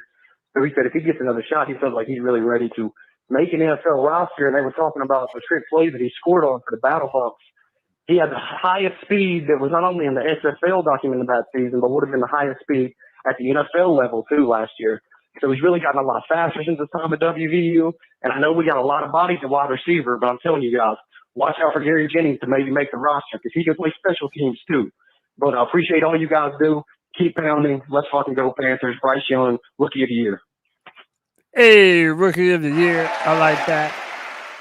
Hey, we love first-time callers, people that call in for the first time. And, hey, man, continue doing your West Virginia show, man. Drop the name next time. We're going to check it out. And that's also, this is the type of audience that needs to know about those types of names, too. Everybody knows about Bryce Young. Speaking of some guys that are. You said Gary Jennings, right? Right. Yeah, he did. It's not the guy because we signed a defensive guy. Who's the defensive guy we signed from the XFL or something today or yesterday? Antoine. What, Twan? Twan signed with the damn Panthers. Oh, shit. Way to go, Twan. Way to go from a podcast. Man, he's going to get all the interviews now. Bro, he's the man. I mean, no, listen, we've been signed. I know we signed 3 players up from the XFL. I'm trying to find the Here's list a cool. of them again. Here's And another. again, I am 100% honest and open. I am so, you know how you're turned off by the draft? Yeah. Just because to you it's pointless. Anything having to do with the XFL, I'm thoroughly bored the moment you're done saying L. Like I don't give a damn. They might as well be undrafted players to me. You know? Here's another one. Here's a little nostalgia for you. Austin Prohl, or at least Austin Prohl, son of Ricky Prohl, former. Ricky Prohl was the former Panthers wide receiver. Austin Prohl is former Carolina Tar Heel, is kind of trying to be that unsigned, undrafted rookie free agent. And Kevin Green, who's a Pro Football Hall of Fame pass rusher, spent the last 2 seasons of his career in the NFL. He's 25-year-old linebacker. He's trying to make this team. Kevin Green passed away a couple of years ago as from a heart attack. So this is pretty neat stuff, or at least sentimental. You know, you kind of I root for these types of guys. These are the stories that this podcast lives on. Because look at these news cycles, man. Everybody knows Bryce Young's name. We're trying to talk about the people on the bubble a lot of times. So thanks for that insight there, Cody. Bored at the XFL. I have. You know what is? I did find a clip of him. Do you think we'll get hit if we play? It's a 12-second clip with no sound. Nah, let's try it. Okay. Who cares? Maybe I have big numbers right now. Anyway, this is for you, JC. This is your boy Gary Jennings in the XFL, clocked at 22.5 miles an hour. This is Keaton Mitchell's speed right here. A lot of control running there. Yeah, he doesn't look that fast. I hate to say that. It kind of was stumbling and bumbling a little. Let's see. Again, wide open. He's so fast he can't even. His own body can't keep up with his feet. There it is. Yeah. but no, there you listen, go. no. Let me be kind to JC, right? If Demir Bird can be a player that is productive for the Carolina Panthers and has been before, there's no reason Gary Jennings can't do the same thing, man. We just need competent people with good hands that can run routes precisely. And if that's going to be him, hey, man, I'm down for it. Special teams though is a big deal. That's where these guys make this team, right? That's the look. As they asked Tabor today about the Birdman, right? And the conversation comes in with special teams. If you're a guy who isn't an elite player, you got to live on the special teams unit. Hell, Ron Rivera put Brian Burns on the special teams unit. Nobody's safe. That's where you got to make. That's how you get from the bubble to the roster. Let's go to the next call. The number is 252-228-5098. It's me, C-Dog 1983. I have seen a video of Bryce Young. C-Dog, what up? Even with the offensive linemen, you know, in their down position, they were still taller than this motherfucker. Like, oh my God.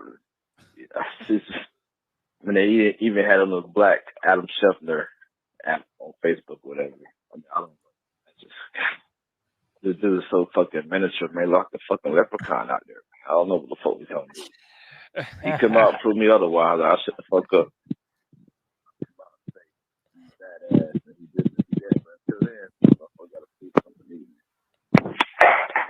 God, and it's like, God, he was so fucking little, man. We got the thing about him.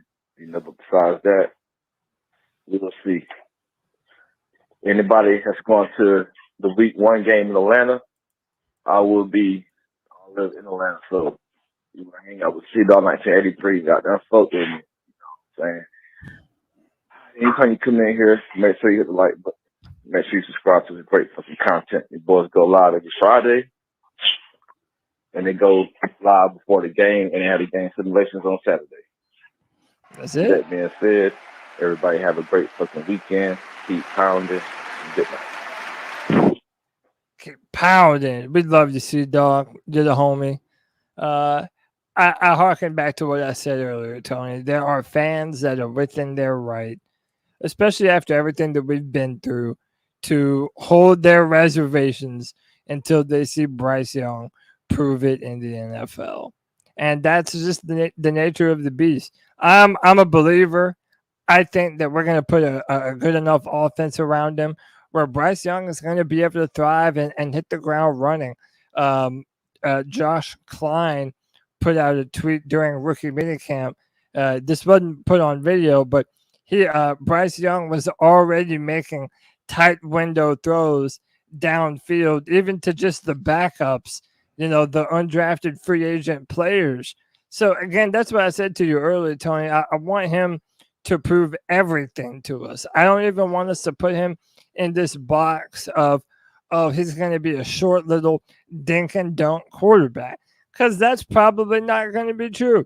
We don't know what's going to be true until he gets out there and on the field and playing NFL football. And one more thing, no, C-Dog, I am not going to the Atlanta game week 1, but I am going to Bryce Young and his home opener with the Carolina Panthers week 2, Monday Night Football. So if y'all would like to hit me up and hang out beforehand on some Monday Night Football, we can do that too. Holla at your boy.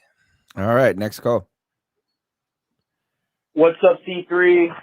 It's Anthony from Charlotte. What's up, As y'all Anthony? know, just wanted to call in. Hope those days are going okay. You know, as I said last week, not much to talk about.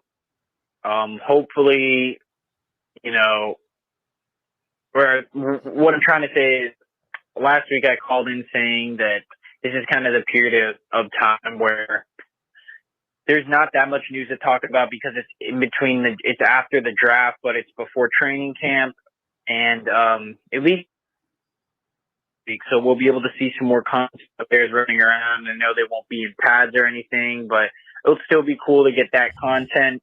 I think the biggest takeaway is what our coaches have been saying in these press conferences, and First, I just want to start out for all the people that think Andy Dalton's going to be starting.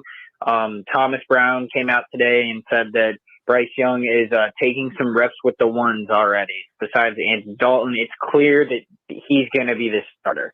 I just think that you can't, no matter who the quarterback is, Trevor Lawrence, Joe Burrow, those guys didn't walk in automatically the first team reps because you're a rookie. You at least need to get to have reps under your belt, of playing like in an NFL system kind of, and getting to learn that part of it. But the main reason I called in is because of what our staff said about this edge rusher position. And man, I've come out and said recently that I really think that the offense is in a better position than our defense. Like, there's been some argument on Twitter today saying, oh, well, we already out on Coach Evero. No, not at all. I think Coach Evero is going to do a good job with this defense. It's just, I don't know if you can turn bad to okay players into amazing players just because of the coaching. That's very hard to do.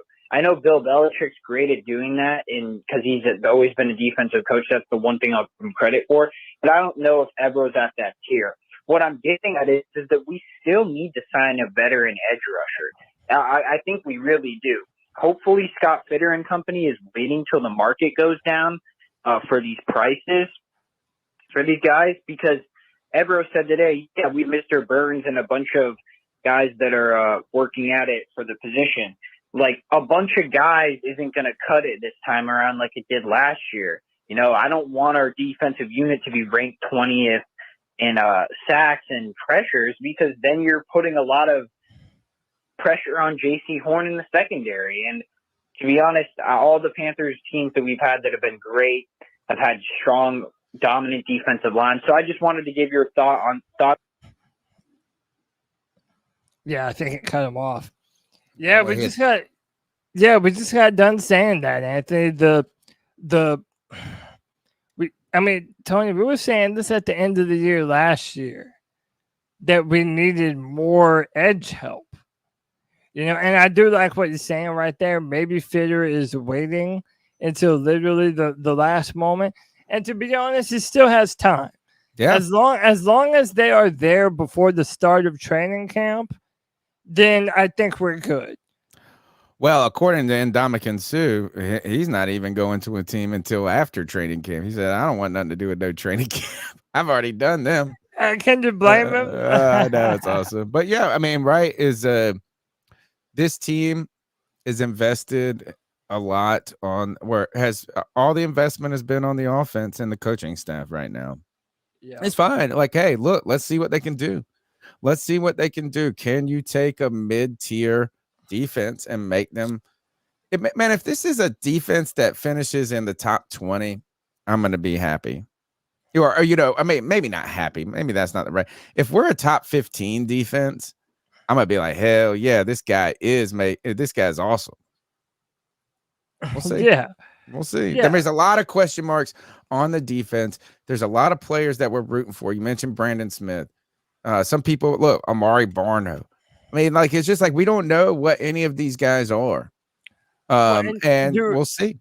You remember 2 years ago when the Panthers started out 3-0, that's when we went and we made moves and we added CJ Henderson, who at the time we thought was a good trade. And it also, to me, I just don't see our new GM, Scott Fitterer, twiddling his thumbs if the Carolina Panthers going into this season still have some kind of glaring need on the team. It's coming. It's coming. Yeah, there is going to be an end that's added to this group. Mark my words, there will be a defensive end. Yeah, I think me and you both just made up our minds right now. I think that's destined to happen. Yeah, you're going to hear at some point someone being signed to this team. And by the way, that's not even saying that they don't like some of the guys that they have. I'm sure they do, but they just can't realistically rely on these no-name guys being these high-level producers for them. All right, let's go to the next call. What up, guys? This is Steve, and I'm trying to get in my cat call. after watching the offensive What up, and dudes? defensive coordinators for the Panthers talk about their plans for this season, I wanted to address the defense and what Ejiro had to say. One of the people he talked about was Jeremy Chinn. David Newton asked the question about what kind of position and how important Jeremy Chinn would be to this defense. He really avoided the question altogether. He didn't give a whole lot of answers to what it would be. I have watched Jordan Rodriguez, who covers the Panthers before, and she outlined how she felt Jeremy Chinn would be the star of this defense moving forward. In other words, he'll play all over the field. Jeremy Chinn is going to be a vital role to the Panthers next season, and that's why Ejiro was scared to comment on him during the press conference. He doesn't want to tip his hand. He doesn't want to let other teams know how important Chinn will be to this defense. I think he'll play in multiple positions. I think you'll see him on the edge sometimes. I think you'll see him in the middle of the field. I feel like he's mostly going to cover backs and tight ends. If you look at his stats throughout the season, that's where he's been most effective. Chinn will be important going forward, and he's going to be a star of this defense. He may even lead the team in tackles. He's going to really watch the short passing game and the running game. It's going to be important there. That's why we picked up Vaughn. Vaughn's going to do a little bit of the same, but probably be a little better in deep coverage, which a lot of people have complained about Jeremy Chinn's ability to cover deep. That's why we picked him up. Those two together is going to be a formidable team for our defense. Another thing I wanted to point out was the pickup today of B.J. Wilson, 6'6", 337 pounds. He was invited to the Shrine Bowl game before he tore his ACL. I feel like Wilson could be that swing tackle that we've been looking for. Even though we did re-sign some guys that could play that role, Wilson may be the one of the future. Maybe he plays on the scout team this year, but develops well going into the future. I want to thank the C3 Panthers Podcast for having me on tonight. If you haven't joined C3, join now. But like and subscribe. Join the C3 community. Share and be a part of the podcast. It's the only podcast that's for the fans and by the fans. No matter what you do, I want you to do this. Keep pounding, C3. Keep pounding. Yo, shout out to Don D's Ill Skills. That's the brand ambassador, baby. Yeah, it is. See, dude, he's been carrying the torch of C3 online, on YouTube, on Twitter, in the cat calls, on the Friday free-for-alls. Dude, Deez is the man. And yeah, I do like what you said. There's I think Jeremy Chinn is poised to be more important to this defense than any other defense has been on for the Panthers. I think it's pretty clear he's going to be part of the linebacker group, though. Either way, I trust it. Von Bell is the strong safety. You can't have two strong safeties out there. Yeah, but also knowing that Ejiro Evero, a lot of the things that he was able to do well with his safeties and linebackers last year for the Denver Broncos, to me that shows a lot of promise for Jeremy Chinn. So yeah, I'm and one more thing, he mentioned B.J. Wilson, and I did look him up a little bit. His film is promising. He's been hurt a couple of times. But, dude, I've just learned my lesson, man. I'm just not going to get excited about these bubble guys until they turn out to be something. Demir Burtis. Yeah, but, dude, I mean, listen, I was really big on Deontay Brown, who's still on the team. I still am a fan of Deontay Brown. I hope that they would give him a chance. I'll probably never see it. I remember before the start of last year, we were pumping up Davion Nixon, a 6th-round defensive tackle that we got. I'm done with all of those. From Bravion Roy to all of these. I'm done hearing about it, dude. I'll believe it when I see it. Call me a pessimist, but I'm not going to put too much stock into any of these XFL players, into any of these undrafted players until they give me a reason to do so. Like, I know everybody wants to have that moment where, like, I told you he was going to be a badass in the NFL. But, dude, whatever. It's such a crapshoot that I'm not going to put a lot of stock into these unproven players. Can't do it. All right, next call. Y'all know who the fuck it is. Boyka. I'm just kidding. It's Chase. What up, bro? People talking about Bryce Young's size is getting ridiculous.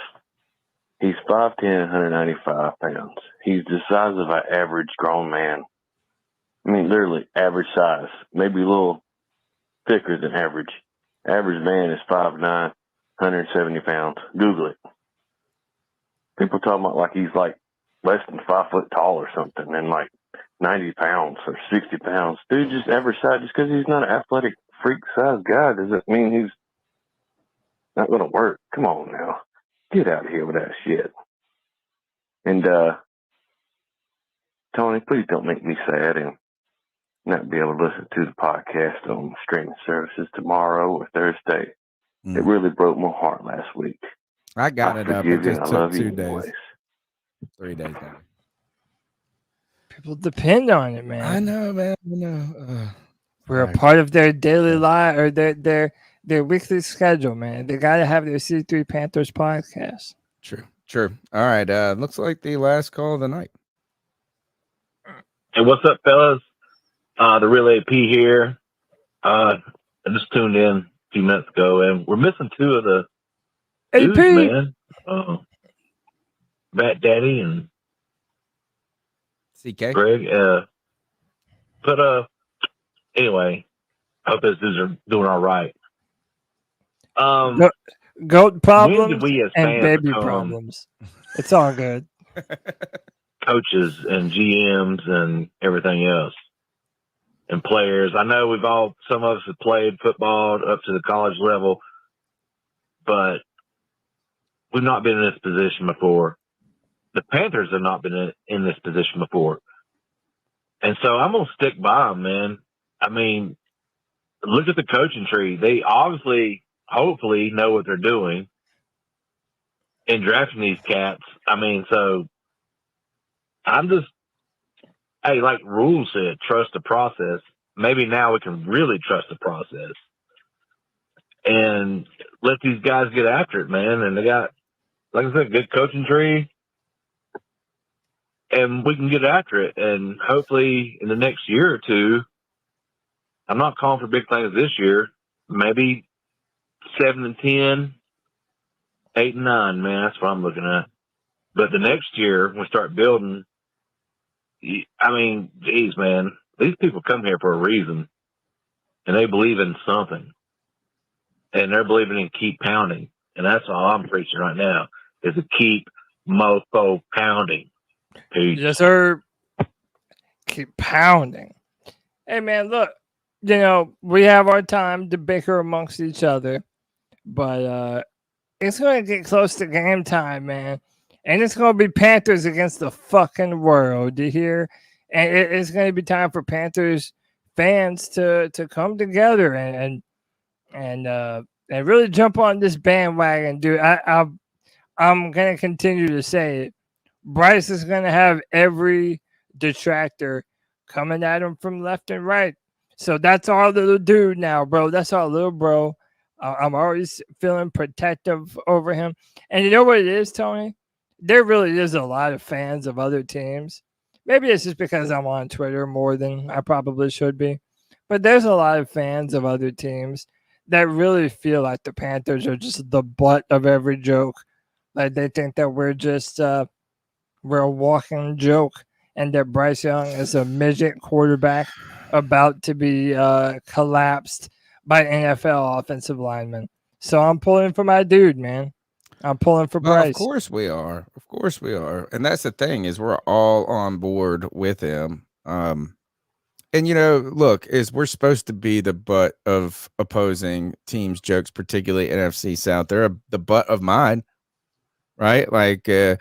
And really, it's probably easy pickings right now when it comes to the Carolina Panthers. Not probably, it is. It's been 5 years of putrid football. Or, I mean, really is we need a comeback right now. We need something that brings us back to the center of being a consistent, while not consistent winning. We've never won back-to-back seasons, but being a competitive team. fielding a competitive team. And the Matt Rule era on the back end of 2 years of struggling Ron Rivera and Cam Newton injured era it's been a long road. And what you get is a bunch of other teams in here. You get the Bucks have won a Super Bowl in that time. The Saints have been better than expected given the tail end of Drew Brees and beyond. Their defense held up better. And really, if it wasn't the Atlanta Falcons stinking, man, it would be all teams shitting on us at this point. But now we don't have any excuses now. We got our quarterback. Let's go out and let's prove them wrong. And that's great. That's why football's fun. That's why I'm a fan, is like, let them talk their shit because I'm ready to talk my shit. And boy, when we start winning, I'm going to be talking. I'm waiting. I'm waiting patiently. Waiting patiently here. I'm excited. I'm optimistic. But I'm not going to go out there and count my chickens before they hatch. That's, I think, where I am with Bryce Young. I am not worried about Bryce Young. I'm optimistic. I'm excited. But at the same time, there's no sense in me going and telling you he's going to be the next Joe Montana. Right now, I want him to go and be Bryce Young and be good at it. So, look, I have a lot of faith that they made this decision carefully. And if it doesn't work out, it doesn't work out. But right now, all we can hope is that it does. And when we say work out, we want it to turn into him being a name that's in the conversation of Joe Burrow, that's in the name of Patrick Mahomes, that's in the name of Justin Herbert. If we sniff anywhere to that, it's a massive success. Oh, absolutely, man. And that's what we're hoping for. If again, I've said on the show before, I have no problem comparing him against other number one picks, Joe Burrow and Trevor Lawrence in recent years. And again, a lot of people are not sold on Kyler Murray, but Kyler Murray went to a Pro Bowl, so that is at least a point of reference and comparison to Bryce and how fast he does or doesn't hit the ground running. But like I said, man, I'm defending my quarterback. That's my quarterback, Bryce Young. I'm going to support whoever goes out there first for the Panthers. You want to jump into this, Tony? Okay. This is an interesting question here. What quarterback has the most to prove next season? Let's go. It goes from Russell Wilson to Justin Fields to Jordan Love to I guess that's Trey Lance, number 5. There's a lot of them. A lot of good answers just on this list alone. How about this? We can't say who has the most to prove out of this list because were you able to hear that? A little bit. Yeah, was that thunder? Yeah, I got my window open. It's raining pretty bad over here, thunder and lightning. So if I disappear, you know what happened. There is not an objective answer to this. So who has the most to prove to you? Oh, man. Dude, my mind goes so many different ways, right? Like, part of me wants to say Jordan Love, just because the Packers have this tradition of going from Brett Favre to Aaron Rodgers, and the fact that they're passing the torch to him in the same way, it's like, all right, what's it going to be? He's been on the bench behind Aaron Rodgers for 3 years. Deshaun Watson, dude, yeah, he's my Cleveland second. Paying him all that guaranteed money. And I mean, now people are back talking like the Browns are going to be one of the better teams in football. And listen, I know it's very popular for everybody to shit on Deshaun because of everything that he's done and been a part of now. I still think he's an incredible football player. And I don't think it's too far-fetched that he's going to return to his old ways. You know what? Who I might say is number 1? God, there's so many good names on this list. It's probably Tua Tagovailoa, right? Oh, really? I mean, okay. if they don't, if he isn't able to stay healthy for the entirety of this season, they're probably looking to move on, huh? Oh yeah. They are. I would argue if they don't make a strong playoff push, they're going to move on. Right? They're going to go try to land whoever the next big free agent available, try to go get whoever the next Aaron Rodgers of that moment is. I don't know if there's going to be a guy at that point. Maybe try to get Tom Brady out of retirement. I think for me is I think it's Russell Wilson for me. I kind of need to see. Look, it's like for me is Jared Goff. I know who Jared Goff is. He's a pretty good player. I mean, he's just right. Dak Prescott again. I think we already know who he is. To me, it kind of comes down to, I think it's Russell Wilson and Deshaun Watson have the most to prove. I think Justin Fields needs to prove. He needs to improve, right? As long as he improves, I think that'll be enough. Jordan Love I don't even know. I've never even seen this guy throw a football. I have That's no what I'm idea. saying. Like, I mean, how does he? I mean, even if he just completes a pass, he proves something to me. Like, I think it's like that left column from top to bottom. Russell Wilson, Tua, and Deshaun. I mean, to me, look, I kind of think I know who Tua is. He's a pretty good player that people are always going to say not great enough to get you over the hump. I want to know if Russell Wilson is cooked, if he's done, if it's over. And you kind of wonder, is karma destroyed Deshaun Watson? Those are the two questions I need answered. I think we already know the other guys, particularly, look, New England, that guy, he's just okay. He's not even okay. So glad we didn't, it's like those guys. Yeah. I think we know a lot about the other guys. I think the big question to me is Russell Wilson. Is he toast? Is he cooked? Yeah, is he cooking or is he cooked? They're probably going to move on from him after this year. Dude, I heard that even if they did, it would be like $70 million. And they can't. They're going to have to keep him for another year. They're stuck with him. They're stuck with him. And we'll see. I'm so happy. That's going to be an interesting. We're all going to be watching Denver this year. Who are you hoping to fail more, Russell Wilson or Deshaun Watson? I think it's Deshaun for me now.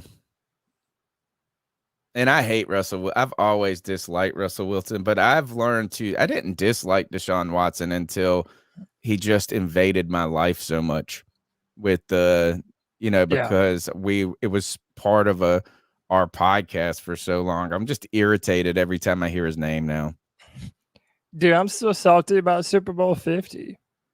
So it's right. So you just want Denver to I want Denver to be fucking terrible.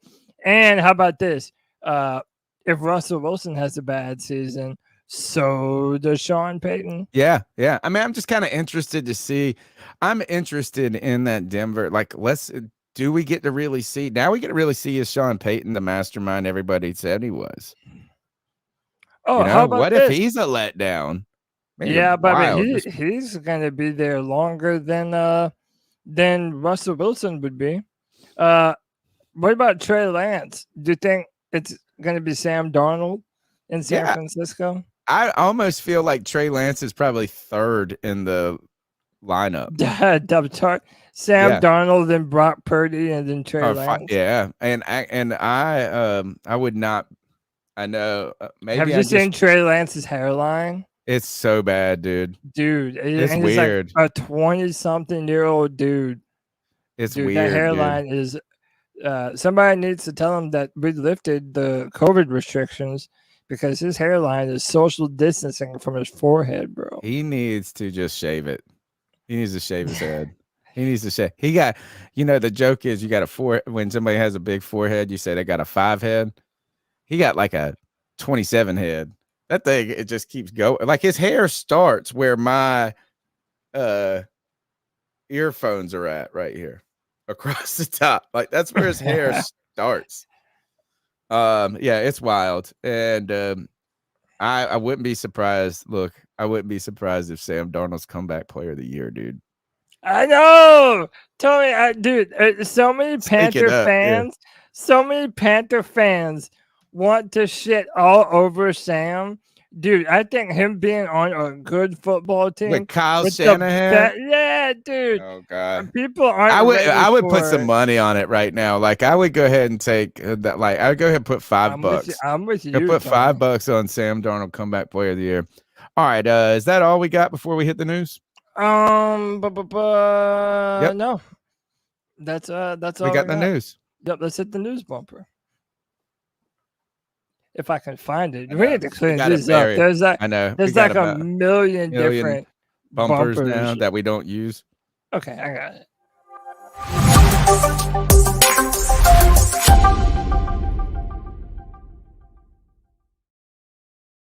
All right, let's check out the NFL news. Just a little bit of talk right here is I found this. There is an unbearably long story on The Athletic right now. I know that they're committed to long form content. I tried reading this thing today, and I'm a fast reader. I've skimmed a lot. Do it. I was just like, man, I'm just tired of reading about Devonte Adams. It's like, look, is what it turns out. Well, this is cool, though. The one cool part about this story, this is the headline, or this is how we've been seeing it reported. I think the Athletic story kind of highlighted this, is that the kind of feature part of this article that they were saying to look for was, we don't see eye to eye on what we think is best for us right now, Devonte Adams. I'm going to have to buy into this and try to be as optimistic as possible. It's not what I expected to happen, but it's something that's the reality now. Really, the story was not much about that. At the end of the day, I think is that he believed in Derek Carr, him and Derek, and I think that he probably sees Jimmy Garoppolo as a lateral move at best, kind of floating around. I just don't think he really probably has a lot of faith in maybe the coaching staff and the management of this team. But really the focal point of this argument, Cody, was about how important it was for him to be all pro, make the all pro team. And he told the team, like the front office, to text him as soon as they find out the list, whether he was on it or not. And it was really important to him. They say this is his third all pro team nod in a row. He's chasing after Jerry Rice, who had 5 all-pro nods in a consecutive all-pro nods. But what it was is it really seemed to mean a lot that he wanted to prove that he was a great player, not a good receiver with a great quarterback in Aaron Rodgers. It was very important to his legacy in his mind to differentiate his success and not just say it was built and predicated on Aaron Rodgers. I thought that was a little interesting. I thought it was interesting that it's become that important to him. On the other hand, what I took away from this, Cody, that was really neat is to see a guy who believes, they said his confidence in himself is at an all-time high. Like, he really, truly believes he's the best. And I think that's cool, right? It's like he's walking into the building, like saying, I'm the best kind of to ever do it type mentality. I don't think he's saying he is the best to ever do it. That's how he approaches. That's the level of he's play. Not wrong for thinking that way. But Tony, you know what I get from this? So remember, he left Green Bay, went to the Raiders, and the idea is that he was going back with his college quarterback. Remember, him and Derek Carr were boys. They were close. They broke a lot of records at Fresno State, where they played. And now he has McDaniels in the building. I am not a fan of McDaniels. And I think just like when he was with the Denver Broncos all those years ago with Tim Tebow, I think he's going to flame out again. And it kind of already has in his first year. People, it looks so bad. Yeah, and now they got Jimmy Garoppolo, and I think that's one of the criticisms that Devonte Adams has, is that he's just, they're going to be dinking and dunking all over the field. I doubt he's even going to see as many touches as he would actually want. I'm gonna go ahead and predict this now. Adams will be traded before the deadline. Oh, nice. Oh, where does he go? Yeah, and that's going to be depending on what teams What if he went to like KC? Oh, nope, division. Can't go to division. He'd have to go somewhere like, who would be? Panthers are balling out, and we just like, oh, that would be cool. What if he went to like Devontae. The Eagles? Nah, fuck that. They're already loaded. Have so many players. I know, that's embarrassing. I know. All right, what's next? Oh, this is awesome. I like this. This is the son of John Fossil, the old head coach of the New York Giants. And he might have been our special teams coordinator for a year at some point. I can't remember. But this is his son, John Fossil. And he said right now, it says Cowboys special teams coordinator John Fossil considering anybody else on earth for a potential kicker addition. And this comes after that playoff game, where the guy missed 4 extra points or some shit in that game or something, where it was like, or maybe it was in 2 playoff games or something like that. Or maybe it was the week before the playoffs. Remember that? He missed all of those. And then they got to the point where they weren't even going to use them. Yeah. They're even going to dress them. And they were like, man, we're just going to go for it every time on 4th down. Yeah. Man. Just a funny story. Just funny. Yeah. Hey, look, kicker problems. And that is we know about those. Yeah, and speaking of, Chris Tabor was asked about it. So what do we get? I missed a call. Oh yeah. Joey has Joey said. All right, let's play it right now before he gets. I told you I got you, Joey. Hey guys, it's the growl that makes him howl, aka Joey the Blind Panther, and I wanted to talk to you guys about the schedule. Ooh, the schedule came out after draft day. Then there's the schedule. And if you're a nerd like me, you care. And if you're not, you still care because you really start to see, or you really start to envision the way the season's going to go. You know, not quite like you do when training camp hits, but you know what I mean. And for me, it's when I figure out which road game I'm going to, which, by the way, is Nashville. Thanksgiving weekend.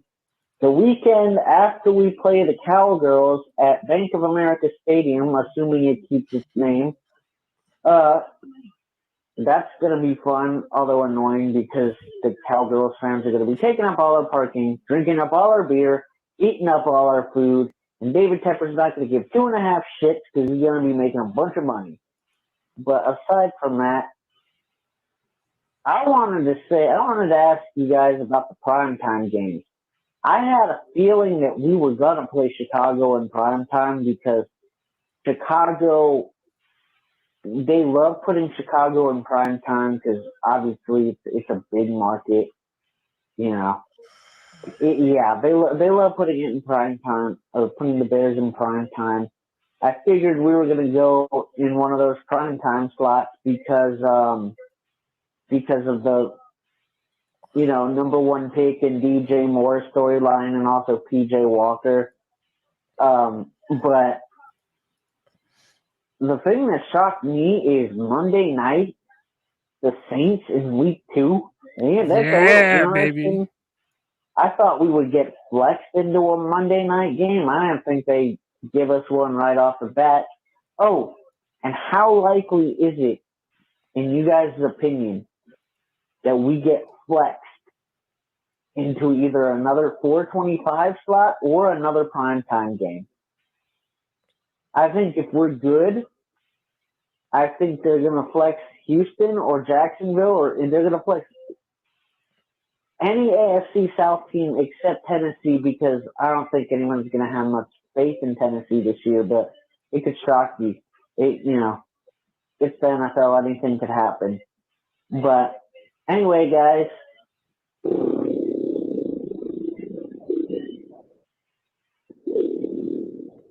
wow.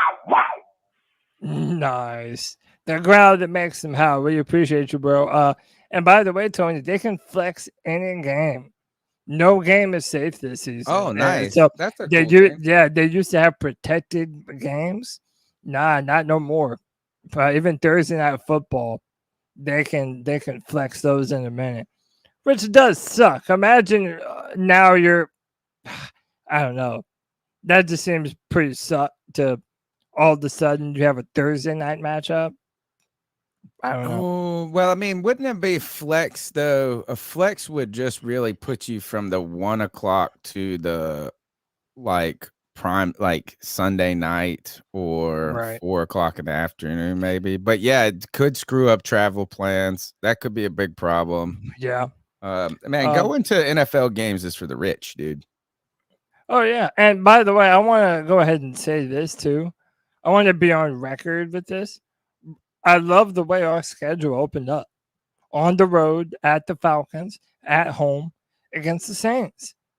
Bryce Young has the potential in his first 2 games to be legendary for the Carolina Panthers. If he comes out and puts it down on the Falcons and the Ants, come on, dude. Like that would be the best memory to start Bryce Young's rookie career, is to put it to those 2 teams. Dude, it makes my heart flutter, man. No doubt. All right. Also, Christian McCaffrey still intertwined with the Carolina Panthers. Going to the 49ers, best thing that ever happened to him. Yeah. I mean, really, can you really blame him, though? Another guy whose hairline is on the struggle, too. Oh, yeah. His is more toward the middle. I'm going to play the Instagram. Yeah. Oh, yeah. You got that clip that you sent me.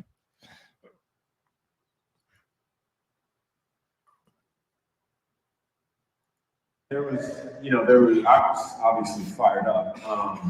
But there's a lot of emotions that comes with that. To be honest, I was a captain on that team. I've been there 5 years, played some good football there.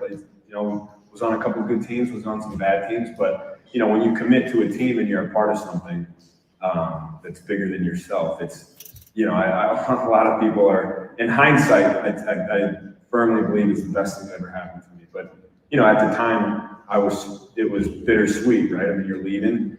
In my head, I was pissed off, to be frank. I felt like you guys don't want me anymore. And that's what it is. And it is what it is. And so I was hungry. I think that was the first emotion. I was hungry to kind of get back to the football that I knew I could play.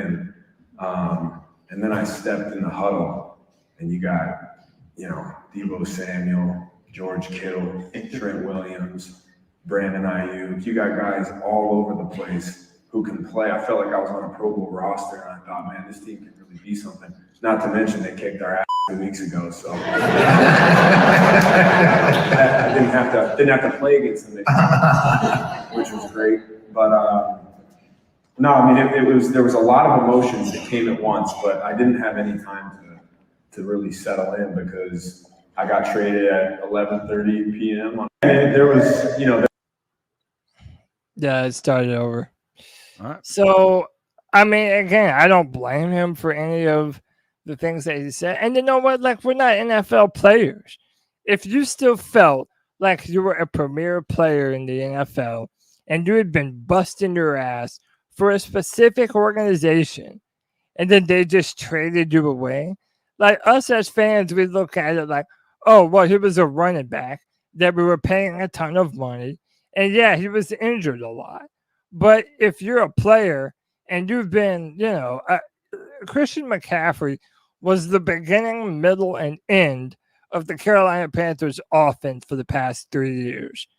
Who is anyone to tell him that he doesn't deserve to feel some type of way about it? I'll tell him. I would just tell him I'm surprised he felt some type of way. And what I meant by that is I'm surprised that when the players, maybe not surprised, maybe this just reminded me that regardless of it being a business, that there is a human and emotional component to it.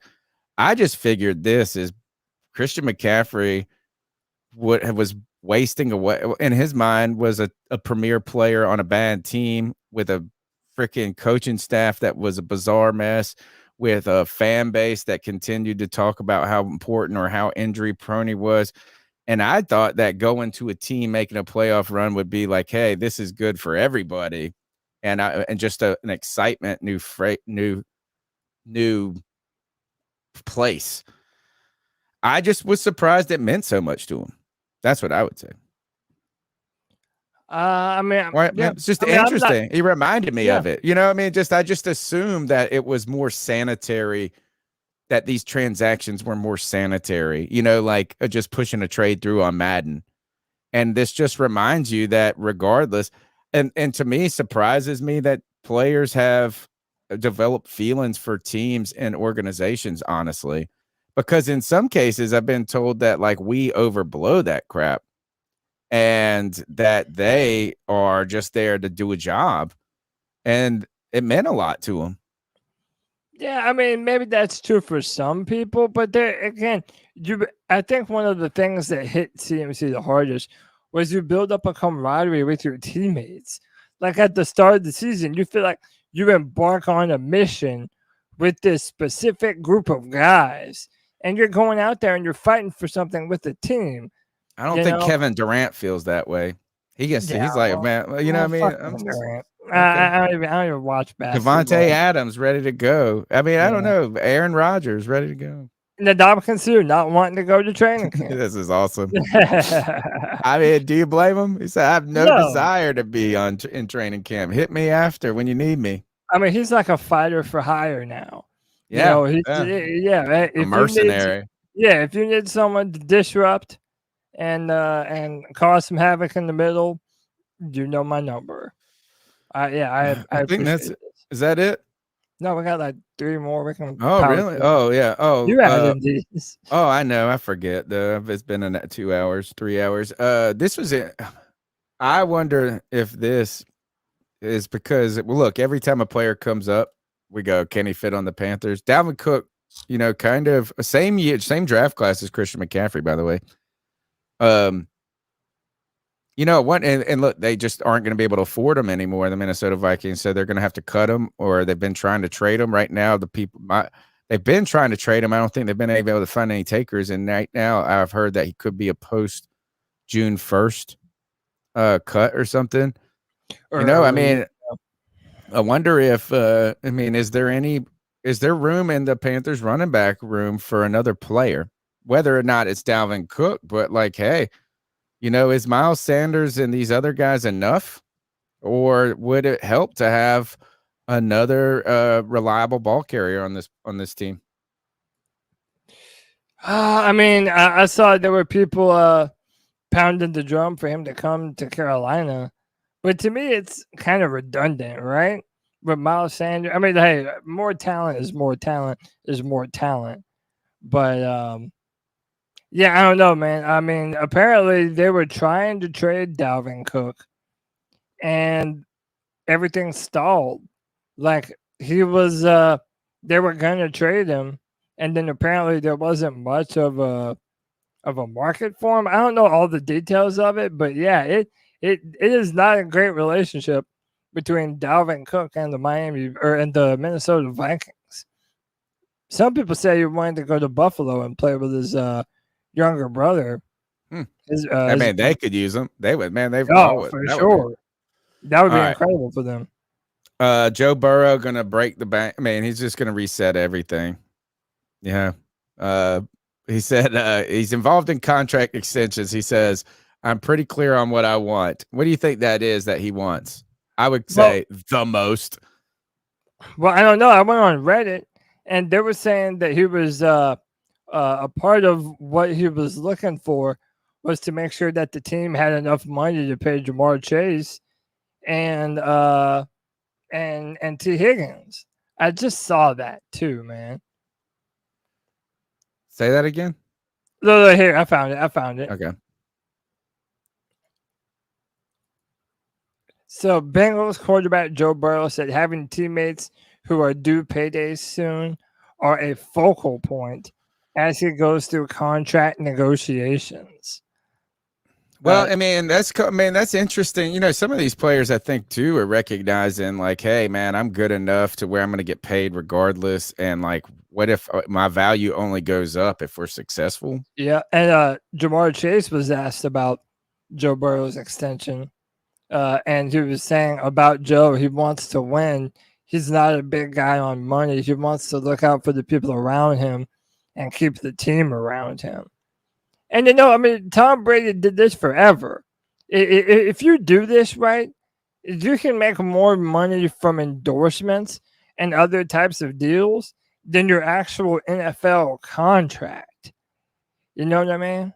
And you can put all kinds of, like, incentive-laden stuff in there, too.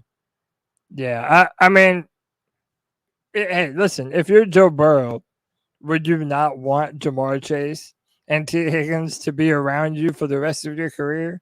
Yeah, I'm sure you probably would. But yeah, kudos to him for having that mindset if he did. But it'll be interesting. And this one's for you.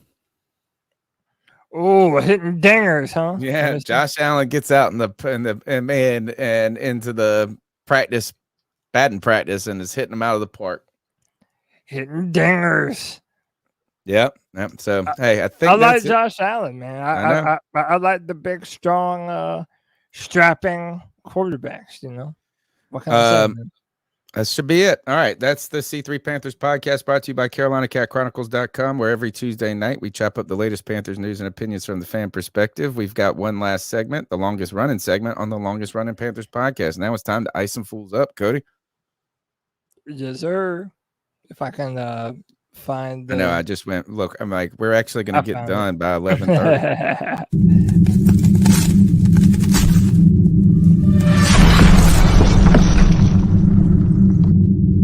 Ice up, son. Ice up.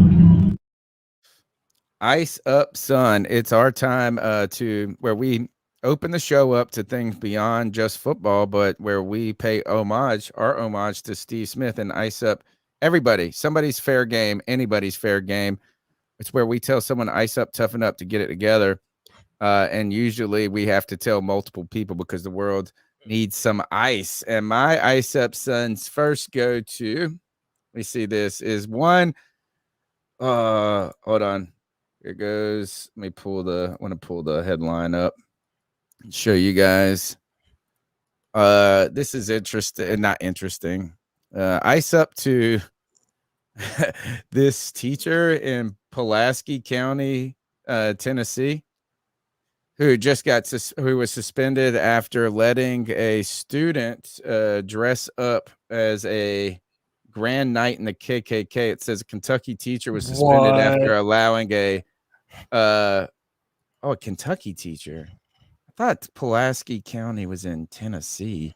A Kentucky teacher was suspended after allowing a student to dress up as a Ku Klux Klan member. I saw somewhere that it said that they were dressed up as a grand knight. I think this, though, is that where the extra ice up goes, I'm pretty sure, and that's why I thought it was Tennessee. Maybe there's a town in Tennessee, Pulaski, but the Ku Klux Klan was invented in Pulaski, Tennessee, I'm pretty sure. Right? So it's like, I think that like that's a little too close to home. Yeah. Not that you should probably, I'm like, anyway, that's my first ice up. In today's world, if you don't know that you're gonna catch some backlash for that shit, yeah, ice up, son. Right, yeah. Yeah, I mean, and the teacher is like, all right, no oral history projects like on this subject in this class. It's kind of like I'm pretty sure that the Germans did this. It's like they just outlawed the Nazi symbol. Like we got to strike this from the record. Yeah, 100%. There's also really fucked this one up. And Rwanda too. I think they have completely it's illegal to, you know how they had the Hutu and the Bantu, the Hutu, Hutu and the Tutsis. Yeah, and like all of that, like anything that dips its toe into that subject is like completely off limits. My next ice up pick is I'm icing up Crying Wolf because when you hurl allegations all the time for political reasons, that it gets to the point where I become so fatigued I don't even know or care to believe any of them. I saw this headline: Rudy Giuliani is entangled in these allegations that he was selling pardons for $2 million, getting Donald Trump to pardon people potentially. But this other is an accuser that he promised that this woman that worked for him, Miss Dunphy, alleged that he required her to perform oral sex while he was on telephone calls. And he basically he goes on to say that it made him feel like Donald Trump. I mean, not Donald, like Bill Clinton, like he said that it made him as cool. And it said in one instance, Rudy Giuliani promised Miss Dunphy that he would give her $300,000 if she would forgo her legal rights in connection to her pending case and fuck me like crazy, according to her. And it just continues to have all this stuff. But here's the thing is like, I've been so like, what is it when when this backfires and it hurts victims over time? Is that like all the crap that's gone on about whatever it was from the first one was, do you remember when Borat did the shit and then like the way they covered the story made it sound like Rudy Giuliani was really, and then like when you actually read into it, like the media misled everybody. Yeah. And they forgot to tell us it was a Borat skit. Yeah, it was a Borat movie. Right. Then the other is like the girl that recently but sued Matt Trump Ariza? for- No, different. The Trump. Right, but sued Trump. Like it's like when you criticize, like I'm starting to not even care about the like I'm almost assuming this is just political shit when it could very well be a legitimate claim. Right? Yeah. It's just like fatigue. It's the crime wolf fatigue. So I'm icing up that whole system that then gets us. And really, do you think she's gonna be blowing Giuliani while he's on the telephone? Yeah, could you imagine? You know what? That's her own fault she did that. Dude, also, it Just seems quit. to me like I'm sorry, just quit. But no, what you were saying though, it seems to me, and this is coming from someone who is now at 33 years old, completely apolitical. I don't give a fuck anymore. I'm same. They Democrats, they don't want to win an election. They want the judicial system to do it for them. So instead of beating Trump outright, no, they want to pin. They know they can. All this other dumb legal shit against him. That's only going to further embolden him to his fan base. You know what? Here, and my only this, and I have not followed it like I used to. Like that's why I started this podcast. It turns my stomach, man. Yeah, I can't do it anymore. I used to follow the news a lot and be interested and have opinions, but I do think I think that the Democrats don't believe they can beat Trump with Biden. No, and they also want Biden to be the president, so they can then use him to. A weekend of Bernie's president, right? They parade around like a puppet. We need him to be president, but we know he can't beat the guy, so we got to find a way to win this. It's like so we have to anyway find a woman that'll make up a story about Donald in a public story. Yeah. What in a dressing room? Like I was like, he molested me in a Kmart. Like, wait, Donald Trump in a Kmart? We're so off the rails. But did you see the Donald Trump deposition video where they're asking him about stuff, and I think it came up like one of the woman deposing him was like, how he was like grabbing by the pussy, all those, and he was like, she asked him, "Did you once say that?" And he was like, "Yeah, that's what you did at the time." Like, it was basically like owning it, like that's what you should. At this point, right? Is don't lie about it. Yeah, when you were rich and famous back in the day, he's like, "Hey, man, that's what I could do." Bill Clinton's biggest mistake back in the day, in my opinion, was just trying to walk the line of truth too far. Like one, he's like, "I didn't inhale." Just say you smoked pot. Just say you tried it. And then the other was, he said, "I did not have sexual relations." And then he said, "I didn't think that oral sex was sex." Like, I think Americans are actually more forgiving if you're just open, honest, and apologetic than if you are lying and all of that. Oh, yeah. Well, remember, this is what politicians do. They believe these half-truths that they tell themselves and to their constituents. Yeah, they lie until they believe it. Yeah. What do you got? This first one isn't necessarily... it could have been an ice up if my man got hurt, but it shows how far a person will go. Oh, this is awesome. This is family right here.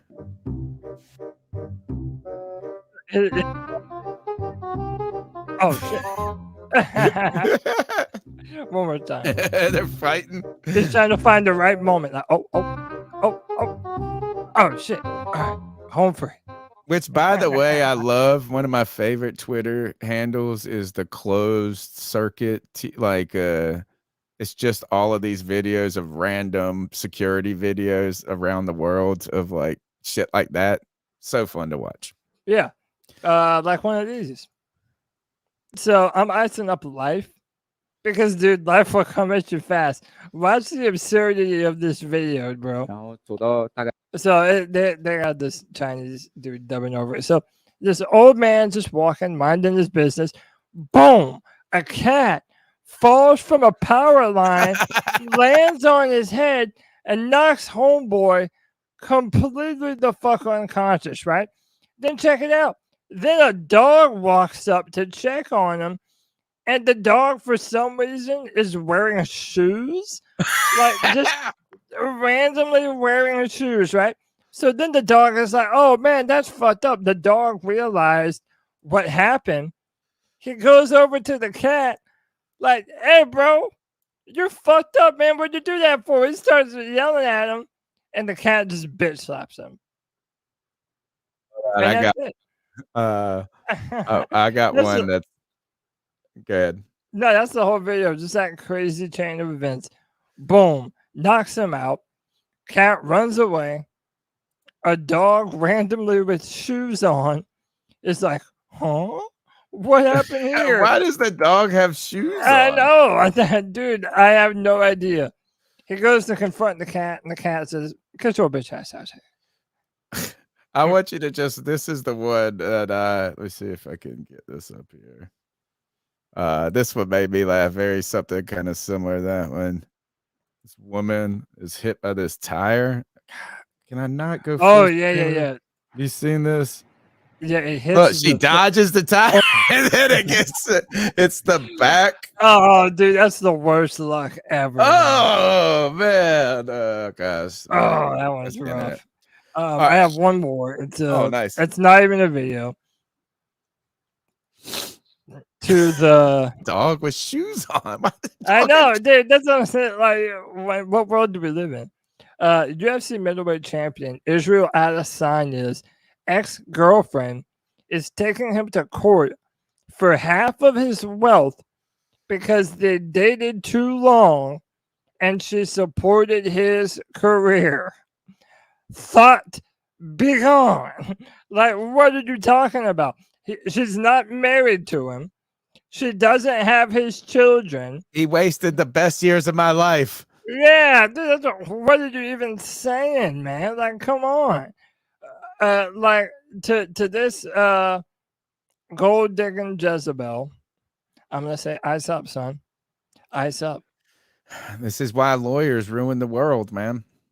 Like, if litigation has ruined the world, yeah, right? Like that's why we can't just have. There was these kids. They're college kids. It looked like, and they set up like it looked like they had like a Blackstone grill. You know those flat top grills. Yeah.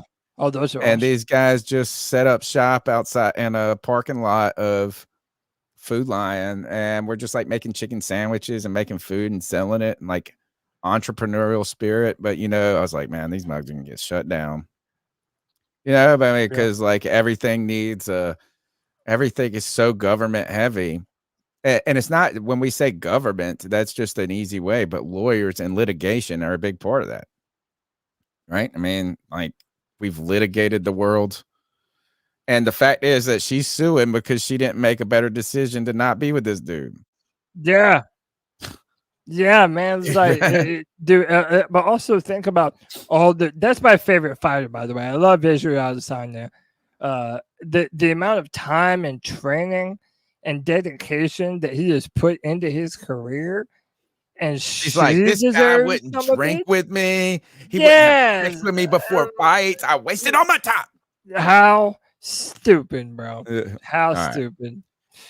That's the C3 Panthers podcast, brought to you by CarolinaCatChronicles.com, where every Tuesday night we chop up the latest Panthers news and opinions from the fan perspective. My name's Tony Dunn. You can follow me on Twitter at @cat_chronicles. You're interested in checking out some of our gear, You can buy some t-shirts and some other gear at CarolinaCatChronicles.com. Maybe even consider writing for the website. Friday Free-for-All is hot and a big part of Panther Nation. We've got a lot of stuff coming out. I've got some cool secret ideas I haven't even shared with the fellas yet. You got to be a part of it. Smash the thumbs up button. Subscribe. Cody Lack, tell them how they can get after you.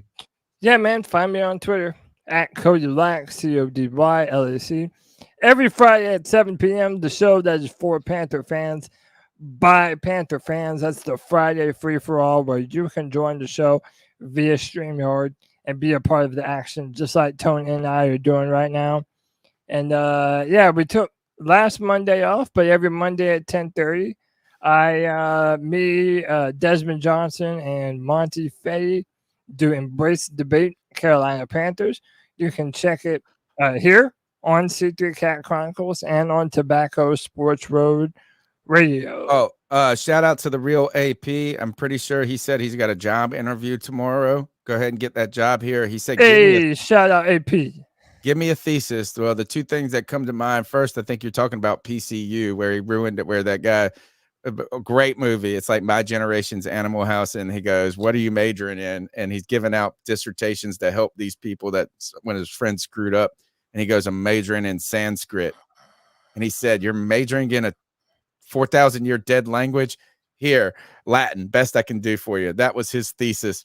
But here's my thesis, my advice to you in an interview, and I don't know what type of job you're going for. If it is a more like a bigger kind of a company that has like an HR and like a process and they have to do the same, generally the last question of an interview is, do you have any questions for us?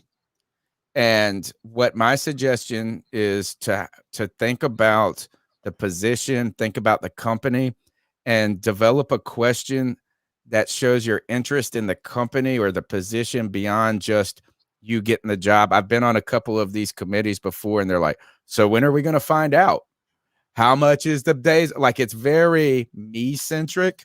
And I think that gives you an opportunity to just take 10 minutes, look at their website, do a little Google search about what the company's doing and maybe some challenges they're interesting or facing or some things like that, some objectives, and make that question about them, put a thought on the committee, turn it to them. That's what I've always liked in the past. That's my advice. And you're right. We're not going to protest. It's the great movie. Cody Lack, take us out of here. If you haven't seen PC, I might go watch it tonight. I need to laugh. Hey, C3 Panther Nation. Until next time, keep pounding.